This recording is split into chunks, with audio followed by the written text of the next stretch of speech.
আসসালামু আলাইকুম লিসেনার্স, আমি ফারজানা বলছি। তো আমার ঘটনাতে আমি স্ট্রেট চলে যাই। আম, আমার একটা আন্টি ছিল। জি। তো উনি ওনার একটু ট্রাস্ট ইস্যুস থাকার কারণে উনি ওনার হাজবেন্ডের উপর ব্ল্যাক ম্যাজিক করার থিঙ্ক করে। তো তখন উনি একটা হুজুরকে চিনতে পারে, একটা মহিলা হুজুর। তো ওনাকে উনি কিছু এরকম টাকা দেয়, 2-3 লাখ টাকার মতো দিয়ে ওনাকে করতে বলে ব্ল্যাক ম্যাজিক। তো মহিলাটা বলে যে আচ্ছা করে দিব। তো কয়েকদিন 1 মাস হয়ে যাওয়ার পরে দেখা যাচ্ছে কোনো খুব একটা এফেক্ট হচ্ছে না, কোনোই হচ্ছে না। তারপরে উনি ওনার আবার ওনাকে ডাকে। তো মহিলা বলে যে কি হ্যাঁ আমার আরো কিছু টাকা লাগবে, কিন্তু এটা আমি আপনাকে রিটার্ন করে দিব, মানে এটা কিছুদিন পরে আমি আপনাকে ফেরত দিয়ে দিব আবার। তো তারপর উনি আবার দেয়। তারপরে তো পরে আর মহিলাটার সাথে ওনার কোনো দেখা হয় না 2 মাস 3 মাস। তারপর উনি নোটিস করে যে ওনার সাথেই প্রবলেম হচ্ছে, না হাজবেন্ডের উপর তো কিছু হচ্ছেই না, ওনার উপরেই এফেক্টটা করছে। তারপর ওনার মানে কিছুদিন যাওয়ার পর খুবই খারাপ অবস্থা, উনি হাঁটতে পারে না, খেতে পারে না, বাথরুমেও যেতে পারছে না, এই অবস্থা। তো তারপরে উনি এত কিছু হয়ে যাওয়ার পর ওনার হাজবেন্ডকে সব সত্যি সত্যি বলে দেয় that এটা উনি ট্রাই করেছিল এরকম করার। তো তারপরে ওনার হাজবেন্ড তখন কি করবে আর, তারপরে ওনাকে মালয়েশিয়াতে নিয়ে যায় ফর ট্রিটমেন্ট। তো ওখানে গিয়ে ডক্টররা বলে দ্যাট পসিবল না, খুবই খারাপ অবস্থা ওনার। তো এটার পরে উনি তারপরে উনি হচ্ছে বলে, ডক্টররা বলে দ্যাট ওনার ভিতরে ক্যান্সার সেল পাওয়া যাচ্ছে। তারপরে পরে উনি যখন আবার দেশে ব্যাক করে, বিকজ ও ভেবেছিল ক্যান্সারের কোনো কিওর নেই। তো উনি দেশে ব্যাক করে তারপর হুজুরকে দেখায়, মানে একটা ভালো হুজুর। তখন হুজুরটা বলে দ্যাট ওনার উপরে ব্ল্যাক ম্যাজিকটা ব্যাকফায়ার করেছে, মেবি ওই মহিলাটা ইচ্ছা করে করেছিল অথবা ভুলে, হ্যাঁ ওনার উপরে হয়নি। তারপরে হুজুরটা বলে যে কি যেহেতু ক্যান্সার বলেছে, তো কেমোথেরাপি যদি না দেয় তাহলে উনি কোনোভাবে এটাকে কিওর করতে পারবে। তারপরে ওনারা খুব একটা বিলিভ করে না, বলছে কি এত খারাপ অবস্থা, মানে ট্রিটমেন্ট বন্ধ করতে বলছে অলমোস্ট। তারপরে যখন বলে, তারপর তাও উনি বলে আচ্ছা ঠিক আছে, যেহেতু আর কিছু হচ্ছেই না, এমনিই চলে যাবে, তাহলে আরো কয়েকটা দিন ওয়েট করে দেখি। তো তারপরে উনি আবার যায়। তখন ডক্টররা বলে দ্যাট একটু একটু ডেভেলপমেন্ট পাচ্ছে। সো এরপরে এবং কেমোথেরাপি ছাড়া এটা, জি এটা কেমোথেরাপি ছাড়া। তারপরে আর কি আন্টি মানে আঙ্কেল বলেছিল দ্যাট দেখতো যে কি সিলিং থেকে পানি পড়ে পড়ে, লাইক ক্লিন ওয়াটার যেটা, ওরকম পানি পড়ে পড়ে হাতটা পুড়ে যাচ্ছে, কালো হয়ে যাচ্ছে। এটা খুব ইন্টারেস্টিং জায়গা, জাস্ট মানে এরকম ড্রাই, ওইটার থেকে পড়ে পড়ে হাতটা কালো হয়ে যাচ্ছে। তো তারপরে এরকম হতো আর কি রেগুলার এরকম বলতো। তো আন্টি এরকম বলতো দ্যাট আমি দাঁড়ায় থাকলে কোমরে লাথি মেরে জিনরা ফেলে দিচ্ছে, কিন্তু এটা কেউ বিলিভ করতো না। তারপরে উনি শুয়ে টুয়ে থাকতো, পরে বলতো দ্যাট আমার আল্লাহ আমার হাত ভেঙে যাচ্ছে, হাত ভেঙে যাচ্ছে, বুকের মধ্যে পেরেক ঢুকিয়ে দিচ্ছে বিষের মধ্যে মিলায়, ফিল করতে উনি বলতো আর কি আমি দেখতেছি, তোমরা কেউ জানো না, আমি দেখতে পারি। তো যখন বলতো তখন এগুলো শুধু ফিল করতে না, সামনেও কাউকে দেখতে পেতেন ওই সময়। উনি আর কি বলতো যে আমি দেখতে পারি, তোমরা জানো না, আমি সব দেখতে পাই, আমি সব জানি, এরকম বলতো। কিন্তু আমরা তো কিন্তু এইটা দেখেছি, কিন্তু অন্য তো কিছু আর দেখিনি, তো আর কেউ বিলিভ করতো না। কিন্তু অনেকদিন হয়ে যাওয়ার পরে আর কি ওই যে হুজুরটা যখন চেষ্টা চালায় যায়, তারপরে কিছুদিন পরে উনি বলে আমি পারবো না, আমার ওস্তাদের কাছে নিয়ে যেতে হবে। তো উনি যায়, তারপর উনি কি জানি করে। পরে যখন আবার মালয়েশিয়াতে যায়, তখন ওরা বলে দ্যাট ওনার ক্যান্সার সেলের 13 পয়েন্ট সামথিং থেকে ড্রপ করে 3-তে চলে এসেছে, মানে এতটা ডেভেলপমেন্ট হয়েছে। এবং কোনো ধরনের কোনো ট্রিটমেন্ট ছাড়া না, হ্যাঁ এরকম ট্রিটমেন্ট ছাড়া, মানে মেডিসিন ছিল, বাট কোনো থেরাপি ছিল না। তো এটার পরে আন্টি মানে অনেক বছর লাগে, কিন্তু উনি হুইল চেয়ারে ছিল 2-3 বছর, এটা মানে 5 বছর আগের ঘটনা। তো 2-3 বছর পরে উনি ঠিক হয়ে গেছেন উনি, আলহামদুলিল্লাহ। চমৎকার। এবং আপনি আরেকবার ওই জায়গাটা বলেন তো, এটা খুব ইন্টারেস্টিং জায়গা, মানে সিলিং এর যে ব্যাপারটা বললেন। মানে এটা আন্টি বলতো, অন্য কেউ বিলিভ করতো না, বাট ওনার হাজবেন্ড একদিন দেখেছে দ্যাট এরকম সিলিং থেকে পানি, মানে পানি যেরকম দেখতে হয় ওরকম পানি পড়ে পড়ে হাতটা কালো হয়ে যাচ্ছে, পুড়ে যাচ্ছে, মানে ধুলেও পড়ে যাচ্ছে না ওরকম। ওকে। আর আরেকটা পেরেক মনে হচ্ছে বুকের উনি মধ্যে বলতো দ্যাট ওনার হার্টে নাকি ঢুকিয়ে দিচ্ছে এরকম করে। Right, okay, thank you very much. আমরা আপনার কাছে আবারও আসবো, তার আগে আমরা চলে যাই হাফেজ মাইনুদ্দিন ভাইয়ের কাছে, এবং আমরা একটু আপনার যে ফার্স্ট যে স্টোরিটা, সেই স্টোরিটা আমরা একটু শুনতে চাই। এবং আপনি প্লিজ বলবেন, রিসেন্ট ঘটনা তো একদম না, খুব রিসেন্ট? ওকে, বেশি দিনের না, অল্পই। জি, শুনি আপনার ঘটনা। এটা আমি যে ঘটনাটা শেয়ার করব, উনি একজন সরকারি কর্মকর্তা। নাম পাওয়া যাবে না। হ্যাঁ জি, আচ্ছা। তো উনি আমাকে স্মরণ করে এই জন্যই, উনার সাথে যে ঘটনা ঘটেছে সেটা তার মায়ের সাথে এবং তার সাথে হইতেছিল। তো উনি গ্রামে বাড়ি যান, উনার গ্রামে বাড়ি মুন্সিগঞ্জ। উনার আম্মু খুব অসুস্থ থাকার কারণে জি। উনি উনার আম্মুর কাছে দেখার জন্য বাড়িতে যান। তো ওনার আম্মু যে ভয় পাইছেন সেটা কাউকে বলেননি, শুধু ওনার ছেলেকেই বলছে। সে রাত্রিতে তার ছেলেকে বলছে যে আমি ওনাদের বাড়িতে পারিবারিক কবরস্থান ছিল, তো পারিবারিক কবরস্থানে মাগরিবের নামাজ পড়েই উনি কিছু ইবাদত করে চলে আসার সময় উনি দেখলেন যে হাজীগণ যেভাবে এহরাম বাঁধে সেইভাবে একজন ভদ্রলোক, মানে এহরাম বাঁধা একজন লোক দাঁড়ানো। উনি বলে দিল যে তুমি কালকে চলে এসো। আচ্ছা। তো উনি ওর ভিতর মনে খুব এইটাই ভয় আসলো যে কথাটা কি আমাকে বললো না কাকে বললো এবং সে কে। উনি এই জিনিসটা কাউকে কোনো কিছুই বলেননি, উনি চলে আসলেন। মনের ভিতরে আঘাত পেলেন বা ভয় পেলেন। তো এই ভয়টা নিয়ে যখন রাত্রে ঘুমালেন তার খুব প্রচন্ড অসুখ হয়ে যায়, জ্বর এসে যায়, এতে অনেক সমস্যা তার দেখা দেয়। এই ভয়টা ছেলেকে শুধু বলে যে আমি এই পারিবারিক আমাদের যে কবরস্থানে সেই কবরস্থানে আমি এই জিনিসটা শুনি, এটা আমার ভয় লাগে। তো ছেলে তাকে ঘুম পাড়ে খাওয়া দাওয়া করে উনি আবার ঘুমাইতে গেছেন রাত্রি, গ্রামে বাড়ি যেটা। তো নূর হোসেন ভাই মাত্র ঘুম দিছেন, তো ওই ঘুমের মধ্যে উনি দেখছেন যে উনার আম্মু যে বললো এহরাম বাঁধা একটা লোক সাদা কাপড় পরিত যে তাকে বলছে যে কালকে চলে এসো। এই নূর হোসেন ভাইকে বলতেছে যে ফজরের আজানের আগে পুকুর থেকে এক বালতি পানি এনে তোমার আম্মুকে গোসল করে নতুন কাপড় পরিয়ে আমার কাছে নিয়ে আসবা। উনি কথাটা শোনার সাথে সাথে ঘুম ভাঙছে। উনি ঘুম থেকে চোখ খুলে দেখে উনার আম্মু তার সামনে দাঁড়ানো। উনি ওনার আম্মুকে জিজ্ঞেস করতেছে মা তুমি চলে আসছো? তখন ওর আম্মু কথাটা বলতেছে বাবা সকালে পুকুর থেকে এক বালতি পানি আনো, আমি গোসল করব কালকে। উনি বলছে ঠিক আছে মা, এখন তো রাত, ঘুমিয়ে পড়, আমি সকালে এনে দেবনি। এ কথা বলে যখন ঘুমিয়ে পড়লেন তো ফজর আজান হয়ে গেছে, সকাল হয়ে গেছে। উনি সকালে ঘুম থেকে উঠে পানি আনবেন, বাইরে যেয়ে দেখেন যে তাদের বাড়ি থেকে 2-4টা 10-12টা বাড়ির পরে ওনার আম্মুর সাথে যিনি সময় দিতেন, গল্প করতেন, কথা বলতেন, ওই 10-12টা বাড়ির পরে এক মুরব্বী যে আসতো উনি সেই পুকুর থেকে এক বালতি পানি এনে হাজির করছেন তাকে গোসল করাবেন। আচ্ছা। তো উনি এটা দেখে অবাক হলেন যে আপনি পানি আনছেন কেন? তো বলছে তোমার রাত্রিবেলা তো আমাকে বলে দিছে, তোমার আম্মু আমাকে বলে দিছে যে এক বালতি পানি আনতে, গোসল করবে। তো উনি এই জিনিসটাকে খারাপ ভাবলেন যে না, তাহলে এটার মধ্যে কোনো নিশ্চয়ই কোনো কিন্তু আছে। উনি সাথে সাথে রাগ করে পানিটা ফেলে দিলেন যে আমার আম্মুকে আমি গোসল করাবো না, লাগবে না আমার আম্মুকে গোসল করানো পুকুরে পানি দিয়ে। পানিটা ফেলে দিলেন। উনি যখন উনার আম্মুর ঘরে গেলেন, উনি ঘরে যেয়ে দেখেন তার মা দুনিয়া থেকে চলে গেছেন, মারা গেছেন। আচ্ছা। তো খুব কষ্ট পাইছে। এরপর উনি যখন ঢাকায় আসলেন, উনি থাকেন মহাখালীতে। উনি ঢাকায় আসার পর রাত্রে ঘুমানোর সময় উনি স্বপ্ন দেখেন ওই এহরামবাদা ওই লোকটা আসে এবং তার সাথে তার মাও আসে। ওই এহরামবাদার লোকটা কবর খুঁড়তে থাকে আর তার মা বলতে থাকে যে বাবা তুমি পাক পবিত্র হয়ে তুমি আমার কাছে চলে আসো। এটা স্বপ্ন দেখার পর উনি একই রকম উনি অসুস্থ হয়ে যান তার মার মতোই, শারীরিক সমস্যা অনেক হয়ে যায়। পরবর্তীতে যখন আমার সাথে দেখা হয়, আমাকে নিয়ে যায় তার গ্রামের বাড়িতে, আমি তার পারিবারিক কবরস্থানে গিয়ে দোয়া করে আসি এবং তার বাড়িতেও আমি দোয়া করি। তখন আমরা যখন মিলাদ দোয়া পড়তেছিলাম উনি চিৎকার করে অনেক কান্না করলেন। তা আমি ভাবছি হয়তো তার গুনাহের জন্য, অপরাধের জন্য, ভুলের জন্য আল্লাহর কাছে মাফ চাইতেছে, তার মাকে স্মরণ করতেছে, তার মা দুনিয়া থেকে ইমোশনাল হয়ে গেছে। তো এটা আমি স্বাভাবিক ভাবছি যে হতে পারি তা। কিন্তু যখন আমাদের দোয়া শেষ হলো উনি আমাকে এই কথাটা বলতেছে যে আমি যখন দোয়া পড়তেছি, দোয়ার মোনাজাত করতেছি, আমার চোখের সামনে আমি এই জিনিসটা দেখতে পাইছি, ওই এহরাম বাঁধা লোকটা কবর খুঁড়তেছে আর আমার মা আমাকে বলতেছে বাবা তুমি আমার কাছে পাক পবিত্র হয়ে চলে আসো, আবার এই কথাটাই। তো উনি এই জন্য ভয় মানে অনেক কান্না করতেছে যে মা কেন এই কথাটা বলে আর ওই লোকটা কবর কেন খুঁড়ি, এই ভয়ে।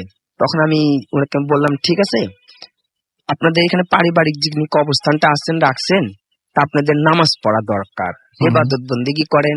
অবশ্যই এই জায়গাটার মধ্যে এমন একজন ভালো ওলি আছেন, আপনাদের কোনো ভুলের কারণে এক এক করে নিয়ে চলে যেতেছে, আপনাদের ইবাদত করা দরকার এবং সাপ্তাহিক কবরস্থানে এসে জিয়ারত করে যাবেন।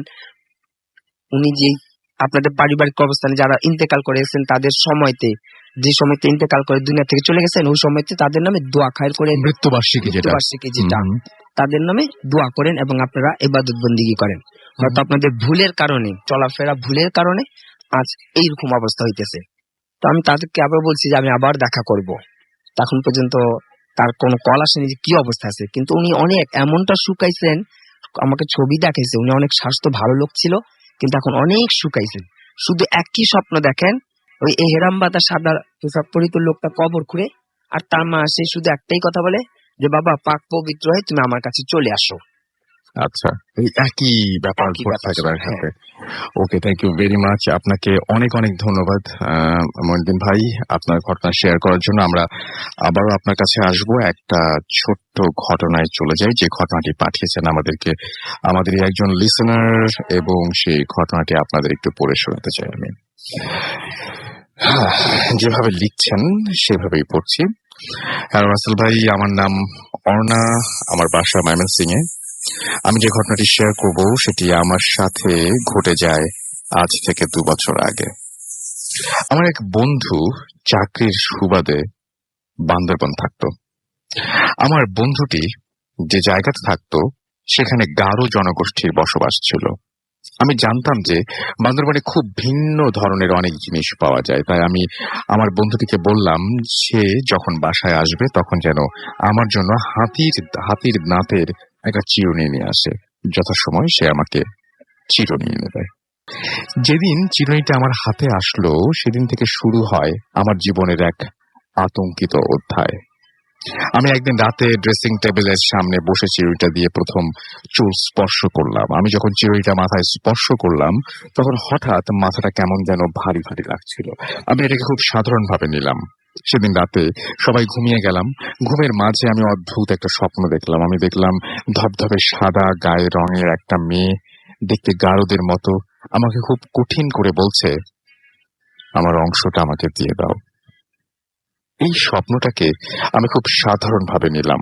এর পরের দিন রাতেও আমি একই স্বপ্ন দেখলাম, কিন্তু আমি কিছুই বুঝতে পারলাম না কেন এই মহিলা আমাকে প্রতিদিনই বলছেন যে আমার অংশটা আমাকে ফিরিয়ে দাও। কিছুই বুঝতে পারলাম না যে কেন এই মহিলা প্রতিদিনই একই কথা বলছেন। আমার স্বপ্নটা আমার পরিবারের সাথে শেয়ার করলাম, কিন্তু কেউ বিষয়টাকে তেমন বেশি গুরুত্ব দিল না। তৃতীয় দিন আমি আবার স্বপ্নটা দেখলাম, এবং আমি দেখলাম যে আমাকে সেই মহিলা আবারও বলছেন, আমার অংশটা ফিরিয়ে দিলে না, ফিরিয়ে না দিলে তোমার ক্ষতি হবে। এই কথাটার অর্থ বুঝতে পারলাম না। আমার কিছু করার ছিল না। যাই হোক, এভাবে আমার রাত কাটছিল অস্বস্তির ভেতর দিয়ে। আমি লক্ষ্য করলাম আমার মাথার চুল যেটা ছিল আস্তে আস্তে আস্তে আস্তে যেটা হচ্ছে ক্রমশ উঠে যেতে লাগলো, এবং আমি চিন্তায় পড়ে গেলাম 4 দিনেই কি করে আমার মাথার চুল কমে অর্ধেক হয়ে গেল। আমি ডাক্তারের কাছে গেলাম এবং চিকিৎসা নিতে লাগলাম, কিন্তু কিছুতেই উন্নতি হচ্ছিল না। এর মাঝে একদিন রাতে আমি ঘুমিয়েছি, হঠাৎ রাত 3টায় আমার ঘুম ভেঙে যায়। আমি অনুভব করতে লাগলাম আমার রুমে কেউ একজন আছে। আমি কাউকে দেখতে পেলাম না, কিন্তু ভয় পাচ্ছিলাম। হঠাৎ আমার চোখ পড়লো ড্রেসিং টেবিলের দিকে। আমি ডিম লাইটের হালকা আলোতে দেখতে পেলাম যে ওই গাঢ় মহিলাটি আয়নার সামনে বসে চিরুনিটি দিয়ে আমার দিকে বড় বড় চোখ করে তাকিয়ে আছে। ওর মুখটা দেখলাম যেন রক্তে ভাসা। আমি এই দৃশ্য দেখে ভয় পেয়ে চিৎকার দিয়ে জ্ঞান হারাই। আমার জ্ঞান ফেরার পর আমি দেখলাম সকাল হয়ে গেছে। আমি রাতের পুরো ব্যাপারটা আমার পরিবারের সাথে শেয়ার করলাম। এরপর আমাকে এক হুজুরের কাছে নিয়ে যাওয়া হলো। আমি হুজুরকে সব ঘটনা খুলে বললাম। হুজুর আমাকে কিছু তাবিজ দিলেন, আর রাতের বেলা আয়নার সামনে সেই চিরুনিটা নিয়ে ওই মহিলাকে দেখতে পেয়ে আমার আর বুঝতে বাকি রইল না যে মহিলাটি আমাকে কি ফিরিয়ে দিতে বলছিলেন। ওই দিন চিরুনিটা কুরিয়ার সার্ভিসের মাধ্যমে আমি বান্দরবান পাঠিয়ে দেই। এরপর আমার বন্ধু সব ঘটনা খুলে বলি এবং ওই চিরুনিটা যেখান থেকে সে কিনেছে সেখানে গিয়ে ফেরত দিয়ে আসতে বলি। কিন্তু আমার বন্ধুর সাথে অদ্ভুত একটা ঘটনা ঘটে যায়। সেটা হচ্ছে, ও যখন চিরুনিটা ফেরত দিতে নিয়ে যায় তখন সে দেখে ওইখানে গিয়ে যে সেখানে চিরুনি ফেরত দিবে কোথায়, একটা শ্মশান ঘাট। আমার বন্ধু অবাক হয়, আশেপাশের লোকজনকে জিজ্ঞেস করে যে এখানে একটা বাজার ছিল না, কিন্তু সবাই বলে ওইখানে অনেক পুরনো একটা শ্মশান ঘাট, বাজার থাকবে কিভাবে। আমি আমার বন্ধু কিন্তু কিছুটা ঘাবড়ে যায় এবং কি করবে কিছু ভেবে পায় না, এবং চিমনিটা শ্মশান ঘাটে ফেলে দিয়ে ওখান থেকে চলে আসে। এরপর 1 সপ্তাহ আমার বন্ধুটি অসুস্থ থাকে, এবং এরপর তার আর কোনো সমস্যা হয়নি। আমি জানি না এই চিরুনিটার রহস্য কি, জানি না কেন আমার আমার বন্ধুর সাথে এরকম ঘটনা ঘটলো, এর ব্যাখ্যা আমার জানা নেই। আপনারা কেউ যদি এর ব্যাখ্যা খুঁজে পান তাহলে প্লিজ আমাকে জানাবেন। ধন্যবাদ সবাইকে। এবং এটাই ছিল স্টোরি। এবং আপনারা, আমরা একটু খেয়াল করি, ফার্স্টে যে স্টোরিটা আমরা শুনেছি সেটা ছিল ব্ল্যাক ম্যাজিকের, এবং ব্ল্যাক ম্যাজিকের কারণে একজন দেখতে পেলেন যে ওপর থেকে কিছু একটা পড়ছে এবং হাতের বিভিন্ন জায়গাটা পুড়ে পড়ে যাচ্ছে। খুব অদ্ভুত ব্যাপার, ব্ল্যাক ম্যাজিকের ব্যাপারগুলো এমনই হয় এবং এর চাইতে ভয়ঙ্কর হয়। আমাদেরকে হাফিজ মাইনুদ্দিন ভাই যে ঘটনাটি বললেন সেই ঘটনাটি খুব অদ্ভুত। আপনি দেখেন যে এরাম পর একজন লোক স্বপ্নের মধ্যে আসছেন এবং তিনি বলছেন যে পাক পবিত্র হয়ে আমার সাথে চলে আয়। মানে কবর খুঁড়ে কেউ যদি আপনাকে এরকম ভাবে রেগুলার ঘুমের মধ্যে ডাকতে থাকে, মানে আপনি কয়দিন সুস্থ থাকবেন বা আপনার এটা কয়দিন আপনি মেনে নিতে পারবেন?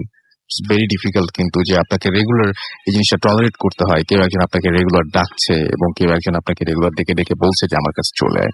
থার্ড যে স্টোরিটা, সেই স্টোরি দেখেন আপনি কোন একটা জায়গা থেকে, আমি মাঝে মাঝে একটা কথা বলি যে আপনাদের বাসায় যদি কোনো এরকম ভৌতিক কোনো ঘটনা ঘটে বা যদি মনে হয় যে না কোনো কিছু ন্যাচারাল না বা কিছু ঘটছে যেটাকে আপনার ঠিক নর্মাল মনে হচ্ছে না, প্যারানর্মাল মনে হচ্ছে, তখন আপনি দেখেন যে এই বাসাটা কোনো চেঞ্জ করেছেন কিনা আপনি, বা এই বাসাটায় এমন কোনো জিনিস নিয়ে এসছেন কিনা যেটা সম্পর্কে আপনি পুরোপুরি জানেন না।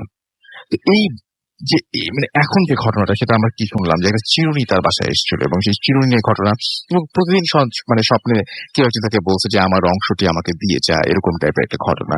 এবং সেই চিরুনি ফেরত দিতে গিয়ে দেখা গেল যেখান থেকে যে বাজার থেকে চিরুনি কিনেছিলেন সেখানে একটা শ্মশান। মানে আপনি খুব সুস্থ মাথায় ঢাকা শহরের কোন একটা শপিং মলে ঢুকে ধরুন যে একটা জামা কিনে নিয়ে আসলেন, তারপর থেকে আপনার প্রবলেম শুরু হলো এবং আপনি জামাটা ফেরত দিতে গিয়ে দেখলেন বা জামাটা সেই জায়গায় আবার দিয়ে আসতে গিয়ে দেখলেন যে সেখানে কোনো শপিং মল নেই, কবরস্থান। ব্যাপারটা কেমন লাগবে? খুবই অদ্ভুত। কিন্তু আমরা যাই SMS এ, এবং মানে এই অদ্ভুত ব্যাপারের মধ্যেও আমি যতই অদ্ভুত বলি না কেন, কেউ কেউ কেউ কেউ কেউ ভাববেন যে এগুলো অদ্ভুত নাকি, সত্যি হলে তো অদ্ভুত হবে। Anyways, it's up to you, but যারা ঘটনাগুলো ফেস করেন তারা বুঝতে পারেন সমস্যাটা। তো আমি দেখতে পাচ্ছি যে আমাদের সাথে ফেসবুকে কিন্তু এখন অনেকে আছেন, আমাদের সঙ্গে রয়েছেন। দেখতে পাচ্ছি এই মুহূর্তে ইমন জামান, এছাড়া আমাদের সাথে আছেন শাহিন, আমাদের সাথে রয়েছেন মোহাম্মদ আকাশ, এছাড়া আমাদের সাথে রয়েছেন দেখতে পাচ্ছি ফালাক হোসেন আকাশ, হুমায়ুন কবির ফরিদ আমাদের সাথে আছেন, আমাদের সাথে রয়েছেন রায়হান আজিজ, এছাড়া আমাদের সাথে রয়েছেন রুবায়াত হাসান অভি, জুনায়েদ হোসেন জনি আমাদের সাথে আছেন, আসাদুর রহমান আমাদের সাথে আছেন, আমাদের সাথে রয়েছেন দেখতে পাচ্ছি নিশ্চুপ হৃদয়, এছাড়া আছেন মামুন হুসাইন আমাদের সাথে আছেন, আমাদের সাথে রয়েছেন দেখতে পাচ্ছি এছাড়াও রেভেন হক, এছাড়াও আমাদের সাথে রয়েছেন দেখতে পাচ্ছি মামুন, এছাড়া আমাদের সাথে রয়েছেন আশিকুর রহমান রিয়েল সহ আরো অনেকে। রেডিও ফুর্তি যে পেজটা রয়েছে সেই পেজেও আমাদের সঙ্গে এই মুহূর্তে অনেকেই রয়েছেন। অনেক চক্রবর্তী আমাদের সাথে আছেন, আমাদের সাথে রয়েছেন দেখতে পাচ্ছি সুমন মন্ডল ম্যাম, এবং আমাদের সাথে আছেন রাজীব, এছাড়াও আমাদের সাথে আছেন দেখতে পাচ্ছি সালাম শেখ, এছাড়াও আমাদের সাথে আছেন রানা SK, রাজু আহমেদ আমাদের সাথে আছেন, স্বপ্নহীন সেই ছেলেটি আমাদের সঙ্গে রয়েছেন, রনি আমাদের সাথে আছেন, আমাদের সাথে রয়েছেন দেখতে পাচ্ছি তানিশা, এছাড়াও আমাদের সাথে আছেন দেখতে পাচ্ছি ইসমাত মাহির, এছাড়াও MD তুহিন আমাদের সাথে আছেন, আমাদের সাথে রয়েছেন আব্দুল্লাহ আল নোমান সহ আরো অনেকে। তো আপনারাও যদি আমাদের সাথে থাকতে চান বা আমাদের কাছে আসতে চান তাহলে যেটা করতে হবে, আমাদেরকে SMS করতে হবে। মোবাইলের মেসেজ অপশনে টাইপ করুন ফুর্তি FORTI, ফুর্তি স্পেস আপনার নাম স্পেস আপনার মেসেজ পাঠিয়ে দিন 9840 নাম্বার। যদি আমাদের ইমেল করতে চান, আমাদের ইমেল অ্যাড্রেস হচ্ছে bhutfm@furti.fm, which is BHWTFM@radio.FORT.fm। আপনার নাম, ঠিকানা এবং ফোন নাম্বার সহ আপনার জীবনে ঘটে যাওয়া সেরা ঘটনা লিখে পাঠিয়ে দিন আমাদের কাছে। ঘটনা শুরুতে অবশ্যই উল্লেখ করুন যে আপনি ঘটনাটি স্টুডিওতে শেয়ার করতে চান নাকি আপনি চান আপনার ঘটনা আমরা পড়ে শোনাই? আপনারা যে আমরা পড়ে শোনাই এরকম ঘটনাও চাই, কারণ আপনারা জানেন যে সামনে হ্যালোইন এবং এই 31st অক্টোবর, যেটা আসলে আমরা বলছি আমরা আমাদের সেই নামটা পেয়ে গেছি এবং সেই নামটি আমাদের একজন লিসেনার পাঠিয়েছে, সেটা হচ্ছে ভূতের দিন। সো আমরা এটাকে ডিক্লেয়ার করছি ভূতের দিন হিসেবে। সো এই ভূতের দিনে আমাদেরকে স্পেশাল একটা মানে কি বলবো যে এপিসোড থাকবে, যেটা 6 সিজন হোটেলে, এবং সেখানে আপনারা পার্টিসিপেট করতে পারেন, আমাদের সাথে আপনারা আসতে পারেন, ঘটনা শুনতে পারেন, ডিনার করতে পারেন। এবং গ্রামীণ ফোনকে আরো একবার ধন্যবাদ এরকম চমৎকার একটা মানে একটা এপিসোড আমাদের করতে দেওয়ার জন্য। অ্যান্ড আমি দেখতে পাচ্ছি যে আমাদের এখানে লিখেছেন গুমার সিলেট থেকে, এবং তিনি বলছেন যে হ্যাঁ আজকে তিনি আমাদের সাথে আছেন, এবং এমডি রাব্বি আমাদের সাথে আছেন, এবং তিনি বলছেন যে তার কাছে ভয় লাগছে। দোলা নারায়ণগঞ্জ থেকে লিখেছেন আই লাভ ভূত এফএম অ্যান্ড আমরা আপনাকে অনেক পছন্দ করি। সানি আল হক গোপালগঞ্জ থেকে আমার সাথে এসএমএস করেছেন সুজানা, আই ওয়াজ লিসনিং ভূত এফএম। আচ্ছা, এখনো তিনি শুনছেন, তিনি লিখেছেন আই লাভ ভূত এফএম, মানে তিনি সবসময় শোনেন এবং সবসময় শুনবেন, সেটা তিনি লিখেছেন। ফেরদৌস আমাদের সাথে লিখেছেন, এবং তিনি বলেছেন যে I'll be there 6 season hotel. Okay, আমরা ওয়েট করবো আপনাদের জন্য যারা যারা আসতে চান। অয়ন আমাদের সাথে রয়েছেন, থার্ড স্টোরিটা তার বলছে যে একদম বুক ধাবড়ে দেওয়া। ও মাই গড। আমাদেরকে নুমার এসএমএস করছেন, আমাদেরকে দেখতে পাচ্ছি আল রাফি। এছাড়া আমাদের সাথে আছেন পৃথিবী সিলেট থেকে পিয়াস আমাদের সাথে রয়েছেন, স্টোরি গুলো ভালো লাগছে। সাইফুল হলি ক্রিস্টান স্কুল থেকে আমাদের সাথে রয়েছেন দেখতে পাচ্ছি।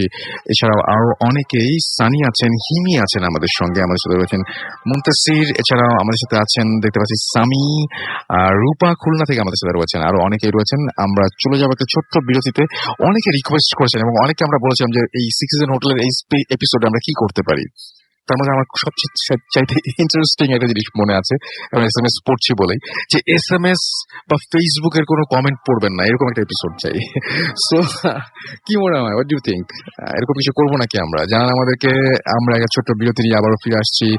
আমাদের সাথে থাকুন, স্টে টিউনড রেডিও ফুর্তি অ্যান্ড ডোন্ট স্টপ দ্য ফুর্তি।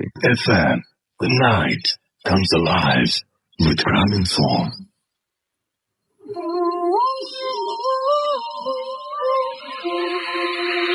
Welcome back. The night comes alive with Gramin Phone and you are listening to Radio 48.2 FM. আমি রাসেল আছির সাথে, আমার সাথে রয়েছে আজকের অতিথিরা, এবং আপনারা শুনছেন ভূত এফএম। আর একটু আগে আমি অ্যানাউন্স করেছি যে আমাদের ভূতের দিনের স্পেশাল একটা এপিসোড রয়েছে। এটা সেলিব্রেশন বা এরকম কোনো কিছু না, আমরা একটা এপিসোড করতে চাই, যে এপিসোডটাতে আমরা এই দিনটাকে সামনে রেখে আর একটা বেশি একটা এপিসোড করতে পারলাম, এবং সেটা আমার মনে হয় খারাপ হবে না। তো আমরা চলে যাবো আমাদের নেক্সট যে অতিথি রয়েছেন তার কাছে। আপনার নামটা একটু বলবেন, তারপরে আমরা আমাদের ফার্স্ট যে গেস্ট ছিলেন তার বোন, এবং আপনার নামটা একটু প্লিজ বলবেন, এবং তারপরে আপনার ঘটনায় যাবো আমরা। হ্যালো এভরিবডি, আমার নাম মাসিয়াত। ওকে, তো এই কাহিনীটা হচ্ছে আমার নিজের বিল্ডিং এর। তো এটা আরো 4-5 বছর আগের কাহিনী। এটা শুরু হচ্ছে তখন টাইম মনে করেন রাত 2টা বাজে। তো নিচে গার্ডরা বসে আছে। তো একটু পর ওদের মানে হঠাৎ করে দেখলো যে কোত্থেকে যেন ওদের সামনে এসে মানে গেটের বাইরে একটা ইট পড়লো, আবার 5 মিনিট পরে একটু করে মাটি পড়লো। তো এরকম 5-6 মিনিট হচ্ছে। ওরা ফার্স্টে চিন্তা করছে খুলে দেখবে নাকি, বাট দেন ওরা চিন্তা করছে না, হয়তো এরকম চোর ডাকাত এরকম করে যে কিছু ফেলে তারপর ঢোকার চেষ্টা করে। তো ওরা ফার্স্ট অ্যাভয়েড করছে, হয়তো কেউ এরকম ট্র্যাপ করার চেষ্টা করতেছে। তারপরে ওরকম 5-6 মিনিট চলছে, ওরা কিছু মানে পাতা দেয়নি খুব একটা। তো হঠাৎ করে এরকম 5-6 মিনিট পরে এরকম বড় একটা টব, ফুলের টব উপর থেকে পড়ে গেছে, মানে ওদের সামনে ঠিক এসে পড়ছে। তো বুঝছি যে উপর থেকে পড়ছে। আর জিনিসটা ওরা খুব ভয় পাইছে, মানে ছাদের দরজা লক থাকে, প্লাস টবটা অনেক বড়, এটা একটা মানুষের পক্ষে উপর থেকে ফেলা সম্ভব না। তো ওরা হঠাৎ করে ভয়ে কি হলো ছাদে, তো দৌড় দিয়ে একজন গার্ড উপরে গেছে দেখতে। তো যে দেখে যে তালাটা ভাঙা মানে কেচেস খোলা, চাবি ছাড়া। তো সে এরকম ভেতরে যে টর্চ মেরে চারপাশে দেখতেছে কি আছে।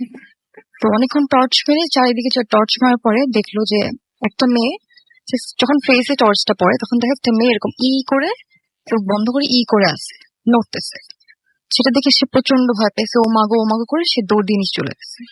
নিচে যে বাকি সব মিলে মনে হয় 7-8টা গার্ড, তারপর ইলেকট্রিশিয়ান থাকে, সবাইকে সে যে খবর দিয়েছে। তারপর সবাই এরকম আবার উপরে গেছে, সবাই তখন 4-5 জন মিলে উপরে গেছে। যে তারপর যখন টর্চ মেরে দেখে তখন দেখে মেয়েটা আশেপাশে কোথাও নাই। তারপর একটু সামনে আগিয়ে দেখে মেয়েটা এরকম ছাদে গ্রিলের উপর বসে, ব্রিজের উপরে বসে, মানে রেলিং যেটা। রেলিং যেটা, হ্যাঁ, Okay. উপর বসে নিচের দিকে ঝুঁকে আছে। তো ওরা ভয় পেলো যে এখন যদি ধরি আর যদি কোনো কারণে পড়ে যায় তাহলে তো আরো বড় অ্যাক্সিডেন্ট হয়ে যাবে। বিরাট অ্যাক্সিডেন্ট হয়ে যাবে। তো ওরা তখনই চিন্তা করবে যে আরো রেসপন্সিবল ভাবে ফোন দিই। তো আমি আমি আগের থেকে বলি যে আমাদের বিল্ডিং এর কমিউনিটিতে আমরা মনে করেন থাকি 2 তলায়, উপর তলায় আমার চাচা থাকে। হুম। তো উনি হচ্ছে বিল্ডিং এর সেক্রেটারি কমিটির। আচ্ছা। তো অবভিয়াসলি ওনাকে ফোন দেওয়া হবে। হুম। তো ওনাকে ফোন দিয়েছে, উনি আবার ওদের অনেক টায়ার্ড ছিল, তো উনি ফার্স্টে ফোনটা ধরেইনি। তো অনবরত কল দেওয়ার কারণে উনি ধরছে, ধরে জিজ্ঞেস করলো যে কি হয়েছে। তখন গার্ডরা বললো যে স্যার এরকম উপরে একটা মেয়ে এভাবে বসে আছে স্যার, আমরা ধরতে পারবো না, কারণ ধরলেই পড়ে যেতে পারে। তো কি করবো এখন? তখন আমার চাচা বলছে যে এইসব আমি জানি না, তোমার অন্য বাসায় খবর দিতে হোক, কি আমি খুব টায়ার্ড, আমি আসতে পারবো না। তো তখন ওরা আবার ফোন রেখে কি করবে চিন্তা করছে, দড়ি টড়ি ধরছে, মানে দড়ি খুঁজতেছে যে বেঁধে সামহাও না হবে। তো আমার চাচা আবার ফোন টোন রেখে উনি এদিকে ঘুমিয়ে গেছে।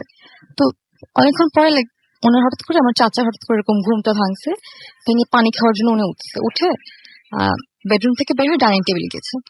তো আগে থেকে জানিয়ে রাখি আমার ওই কাজের মেয়েটা আবার ওদের রান্নাঘরে শুতো। তো শোয়ার সময় সে দরজা লক করে রাখে, মানে দরজাটা আটকায় রাখতো আর কি। তো চাচা যখন ডাইনিং রুমের লাইটটা জ্বালায় এবং পানি খেতে যায় তখন দেখে যে কিচেনের দরজাটা একটু খোলা, যেটা নর্মালি থাকার কথা না।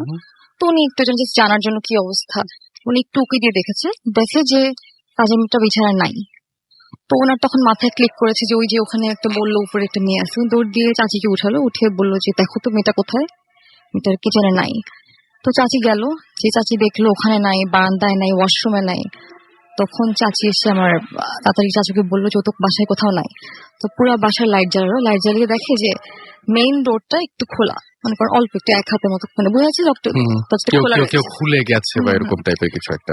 আরেকটা ওয়ার্ড জিনিস যে মেয়েটা কিন্তু ওয়াজ ভেরি স্মল আর অনেক শর্ট ছিল, মানে তার উপরের সিটকিনিটা ধরার মানে ছিল, ওটা হাতে পাওয়ার কথা না। এই জন্য জিনিসটা আরো বেশি খুব অবাক। তো তখন চাচু বুঝলো যে কিছু হলো। তখন আবার আমার বাবা আবার ওই দিন কোন একটা কারণে মানে একজনকে ড্রপ অফ করতে এয়ারপোর্ট দিয়েছে। আচ্ছা। তো অবশ্যই আব্বু আগে আমার বাবাকে ফোন দিয়েছে যে দেখো এরকম অবস্থা, আমার মেয়ে মনে হয় উপরে কাজের মেয়েটা, আমি কি করতে পারি। তখন আমার আব্বু বলছে যে দেখ এটা এখন তো মানে কাজের মেয়ের কিছু হলে কিন্তু আজকাল আমাদের দেশে এটা বিগ ডিল, অনেক মানে প্রবলেম হবে। তো তুমি একটা কাজ করো, তুমি নিজেরা কিছু করো না, আগে পুলিশকে খবর দাও, পুলিশ আসুক, যেন কিছু হইলেও পুলিশের সামনে হোক, যেন আমরা না ফাঁসি। তো চাচু এরকম সবকিছু মানে সব বাদ দিয়ে উনি আগে পুলিশকে খবর দিল। তো এদিক দিয়ে উপরে তারপর উনি নিজেই গেল, যে দেখলো এরকম যে মেয়েটা এখনো ওখানে বসে আছে, রেলিং এর উপর বসে সামনের দিকে ঝুঁকে আসছে, আর ওর অনেক লম্বা চুল, এটা খোলা ছিল পিছনে, মানে পুরো সিনারিটা অনেক স্ক্যারি ছিল। তারপর পুলিশরা আসলো। তো যখন পুলিশদেরকে ফোন দিয়ে এটা বলা হয়েছে, তো পুলিশরা এত কোনো বিগ ডিল না, একটা কাজের মেয়ে কিছুটা হয়েছে, ওরা ওই যে মনে করেন একদম লোয়ার পোস্ট যাদেরকে হাওয়ালদার মনে হয় বলা হয়, ওদের পাঠিয়েছে যে গাড়ি দিয়ে। তো পুলিশরা এসে এরকম নিচ থেকে দেখলো, মানে মেয়েটা একদম যেখানে মনে করেন আমাদের মেইন গেটটা একদম নিচে ইয়েতে, ওইটা ঠিক বরাবর উপরে। মানে কত তলার উপরে আছে আরেকবার একটু? আমাদের টপ ফ্লোরটা হচ্ছে 5th ফ্লোর, তো 6 তলা। তার মানে পড়লে বাজবে না? না, অবশ্যই না। তো হাওয়ালদার গুলো আসলো, এসে উপরে দেখলো যে দেখে যে এই অবস্থা। তখন ওরা নিজেরাই ভয় যে এখানে আমরা কি করতে পারি। তখন ওরা হাওয়ালদার গুলো ওদের আরো উপরে যে পোস্ট, যেটাই আমি ঠিক নাম জানি না, মানে আরো বড় পোস্টের পুলিশকে ফোন দিয়ে বললো স্যার এটা কই পাঠাচ্ছেন, তো ভূত পেতনির অবস্থা, আমরা এখানে কি করব। তো ওনার ওই স্যারটা বললো যে মানে পুলিশটা বললো যে কি বলো, এটা কিভাবে সম্ভব, এখনকার দিনে কি ভূত টুত থাকে নাকি, দাঁড়াও আমি আসতেছি। তো উনি নিজে আসলো, এসে উনি দেখলো এটা কি অবস্থা, আসলে এখানে নাকি ধরলেও পড়ে যেতে পারে। তো দেওয়ার প্ল্যানিং যে ট্রেন কিছু নিয়ে আসি, কারণ ধরার সাহস কারো নাই। তারপর ট্রেন খবর কিচ্ছু করছে না, জাস্ট চুপচাপ বসে আছে, কিচ্ছু না, আর তাকিয়ে আছে না, চোখ বন্ধ। তো মানে ফেসটা তো সামনের দিকে ছিল, ওটা দেখা যাচ্ছে না, রাতের অন্ধকার। ও মাই গড। তো তারপর এরকম ট্রেন খবর দিচ্ছে। এর মধ্যে মানে পুলিশটা এসে বললো যে উনি একটু সাহসী ছিল, উনি বললো যে কিসে এত ওয়েট করা লাগবে, তাহলে উপরে যাই। হ্যাঁ, তো উপরে গেল, যে উনি এরকম সামনে গিয়েছে, যে ফার্স্ট টাইম ডাকছে, নামটা ঠিক মনে নেই, বাট উনি কখন নাম ধরে ডাকছে, তো সে তাকায়নি। তো কেউ সামনে যাওয়ার সাহস পাচ্ছে না, তাও পুলিশটা সামহাও উনি সাহস করে সামনে এগিয়ে গেছেন, যে মেয়েটার ঘাড়ে পিছনে হাত রাখছে। তো মেয়েটা এরকম যেই হাতটা রাখছে সাথে সাথে সে এরকম পিছনে টার্ন করে এরকম লোকটাকে এরকম ধরছে গলার মানে এখানে ধরছে এভাবে মানে শোল্ডারে কাঁধটা ধরছে, ধরেছে, হ্যাঁ। মানে গলার একটু পাশে হুম, ধরছে। হুম, তখনই বাকি সবাই মনে করেন ওনার পিছনে মনে করেন আমার চাচি ছিল, চাচা ছিল, আর ওর নিচে দাঁড়ানগুলো ছিল, আর ওই যে হাওয়ালদার দুটো ছিল। হুম, হুম। দৌড়ে এসে সবার একটু সাহস হলো, তখন এসে সবাই পুলিশটাকেও ধরলো, মেয়েটাকেও ধরে মেয়েটাকে সামহাও অনেক ভারী ছিল। মেয়েটার বয়স নর্মাল যেরকম থাকার কথা তার চেয়ে তো তার অনেক থেকে অনেক ভারী, কারণ মেয়েটার বয়স মনে করেন 11-12, বাট সে অনেক ভারী, মানে চারজন তাকে টেনে নামাচ্ছিল। আচ্ছা। তো নামায় যখন মাটিতে রাখছে, গ্রিল মানে রেলিং থেকে নামিয়ে ফ্লোরে রাখছে ছাদের, যখন রাখছে তখন সে আবার চুপ করে বসে আছে, তখন আবার সে নড়তেছে না। তো আমার মাও ছিল উপরে, তাড়াতাড়ি করে মানে সবাই কি করবে, তারপর ছাদে কোন জায়গায় একটা পানির কল আছে, ওই পানির কলটা খুলে একটু মাথায় পানি দিল, তারপরে আমার মা আবার লম্বা চুলগুলো বেঁধে দিল ফুটু দিয়ে। তারপরে পুলিশটা বলছে লোকে কয়েকটা লোক ধরে নিচে নিয়ে যায়, এখানে কিছু না করি। তো মেয়েটাকে ধরে নিচে নিয়ে গেছে। তো লিফটে সে সারাক্ষণ চুপ করেছিল, বাট যখন লিফটে উঠাচ্ছে তখন সে কত রকম মানে হাত মোড়ামুড়ি করছে, কয়েকটা গালি মারছে যে আমাকে ছাড়ো, নর্মাল ভয়েস, ওখানে আবার মানে কোনো অন্য ভয়েস ছিল না। আচ্ছা, ওকে। তারপরে উঠে ওকে ওদের বাসায় নিয়ে গেছে, বাসায় ঢুকে মনে করেন লিভিং রুমটাতে ড্রয়িং রুমের সামনে রাখছে, ওখানে আবার সেরকম চুপ করে বসে আছে থাকার পরে তখন আম্মুরা মনে করেন কথা বলছে যে কি হয়েছে, ওটার মানে কি। হঠাৎ করে না মেয়েটা এরকম তখন বসেছিল, তো আম্মু এরকম দেখি তো চোখটা এরকম একটু মানে বন্ধ ছিল, তো চোখটা এরকম আঙ্গুল দিয়ে খুললো, খুলে দেখে চোখের মণিটা একদম নিচে। তারপর আম্মু এরকম হাতটা এরকম আবার পানি এনে মুখে দিচ্ছিল। হঠাৎ করে তখন সে মানে চমকে উঠছে, মানে অ্যাজ ইফ কেউ ঘুম থেকে উঠছে, এরকম চমকে উঠছে, উঠে তাড়াতাড়ি উঠে বসার থেকে দাঁড়িয়ে এরকম ওনাটা ঠিক করে মাথায় কাপড় দিল, দিয়ে তারপর সবার দিয়ে একটু অবাক একটা লোক দিয়ে তাকালো, তাকে সে আস্তে করে কিচেনে চলে গেছে। মানে at that time she was not normal, মানে উনি এখনো পর্যন্ত ওকে কিন্তু লিফটে তখন একটু মচড়ামচড়ি করছে, হ্যাঁ, তারপর নর্মাল হয়ে গিয়েছিল, নর্মাল মানে চুপ মানে অ্যাজ ইফ সেন্সলেস, চোখ বন্ধ করা। আচ্ছা, তারপর যখন ড্রয়িং রুমে এসে রাখা হলো তখন সে চুপ করে বসে আছে, চোখ বন্ধ করে। তখন যে আমার মা চোখটা খুলে দেখলো যে মনিটা নিচে। তারপর যখন তাকে পানি দেওয়া হয় তার মুখে, তখন সে আর কি এরকম চমকে উঠে, এবং এর মাঝখানে সে কোনো কথাটা কিছু মানে ওরকম গালি মেরেছে, সেটা তো অন্য ব্যাপার, বাট এমনি নর্মাল কথা টথা কিছু বলে না। আচ্ছা, তারপরে ও যখন এরকম চমকে উঠলো তখন ও উঠে আবার নিজে অন্যটা ঠিক করে মাথায় কাপড় দিয়ে আস্তে করে চলে গেছে। তো এখানে অন্য কাপড় দিয়ে যে মাথাটা দিল, এটা কি সে নর্মালি দেয় না ওই সময় সব সময় দেয়? আচ্ছা, তখনই ওকে বোঝা গেল যে এখন ও নিজের মতো সেটাই। সে আবার রুমে চলে গেছে। তো এখানে আমার চাচুরা বলছে যে এখন তাহলে আমরা কি করতে পারি, এটা মানে পুলিশকে বলতে পারি। পুলিশ বললো যে আমার মনে হয় আপনাদের এই মেয়েটা যাই হোক, obviously she is not normal, আপনারা ওকে যত তাড়াতাড়ি সম্ভব ওকে দেশে পাঠিয়ে দেন, এখানে রেখেন না, কিছু হলে আপনাদের উপরে ঝামেলা হবে। তো আমার আম্মু জাস্ট এমনি দেখার জন্য যে মেয়েটা নিজের মুখ থেকে কিছু বলে নাকি, আম্মু পিছনে ওর পিছনে কিচেন পর্যন্ত গেল, যে ওকে এরকম জিজ্ঞেস করতেছে এই শোনো এরকম তোমাদের বাসায় তো পুলিশ কেন আসছে তুমি কি জানো, মানে ওকে জাস্ট ইনডিরেক্টলি জিজ্ঞেস করলে আসবে ওর কিছু মনে আছে দেখার জন্য। তো মেয়েটা বলছে না আমি তো জানি না, মাত্র ঘুম থেকে উঠছি। হ্যাঁ, তারপর নিজের পায়ের দিকে তাকে বলে আল্লাহ আমার পায়ে মাটি কেন, বলে সে আম্মুর সামনেই ওয়াশরুমে গেল, যে নিজের পাটা ধুয়ে আসলো, ধুয়ে আবার এসে তো বলতেছে মামি তাহলে আমি ঘুমাই, হ্যাঁ অনেক ঘুম আসছে। আম্মু বলছে হ্যাঁ ঘুমা। পরে আম্মু বললো যে আমি দাঁড়িয়ে আছি, এক সেকেন্ডের মধ্যে শুয়ে পড়লো, ঘুমাই গেল, মানে আজ ঘুমিয়েই ছিল। তারপর আম্মু লাইক এরকম বের হয়ে গেল, তারপর সবাইকে এসে বললো যে ও তো এরকম বিহেভ করতেছে। তখন পুলিশটা বললো যে তাহলে হয়তো আসলে মনে নাই, আপনারা কিছু খবর টবর দিয়ে পাঠিয়ে দেন। তো পরের দিন এরকম ওর দেশে খবর দেওয়া হয়েছে, ওর বোন আসছে, বোন এসে স্বীকার করতেছে যে না এরকম কিছু হওয়ার তো কথা না। পরে চাচি আম্মু বলছে ওর পিঠ দেখো, পরে দেখে যে ওর পিঠের মধ্যে এরকম হাতের দাগ, তখন তারা স্বীকার করে যে হ্যাঁ আসলে ওর মধ্যে ছিল, কিন্তু আমার মনে করেছিলাম ঢাকায় আসলে ঠিক হয়ে যাবে। আচ্ছা, তার মানে আগে থেকেই মানে উনি পজেস ছিলেন। আচ্ছা, আমি আরেকটা জিনিস বলতে চাই মেয়েটার ব্যাপারে, এটা হচ্ছে মানে এটা কখনো আগে খেয়াল করেনি, মানে এটা হওয়ার পর আমরা সবাই সবকিছু মানে রিলেট করতে পেরেছি যে ওকে যখন কোনো কাজ দেওয়া হতো, মনে করেন আমাদের বাসাটা এরকম 2500-3000 স্কোয়ার ফিট, এই বাসাটা সে মনে করেন 10 মিনিটে তার মোছা হয়ে যেত। এত বাচ্চা মেয়ের কিন্তু এটা পারার কথা না, 3000 স্কোয়ার ফিটের একটা বাসা, এটা মানে অনেকটাই অনেক বড়, হ্যাঁ অনেক বড় বাসা। প্লাস চাটা বানাতে বলা হলো তাড়াতাড়ি বানায়, উল্টো এটা বকা খেত যে তাড়াতাড়ি কি বানায়, পচা হবে এরকম একটা।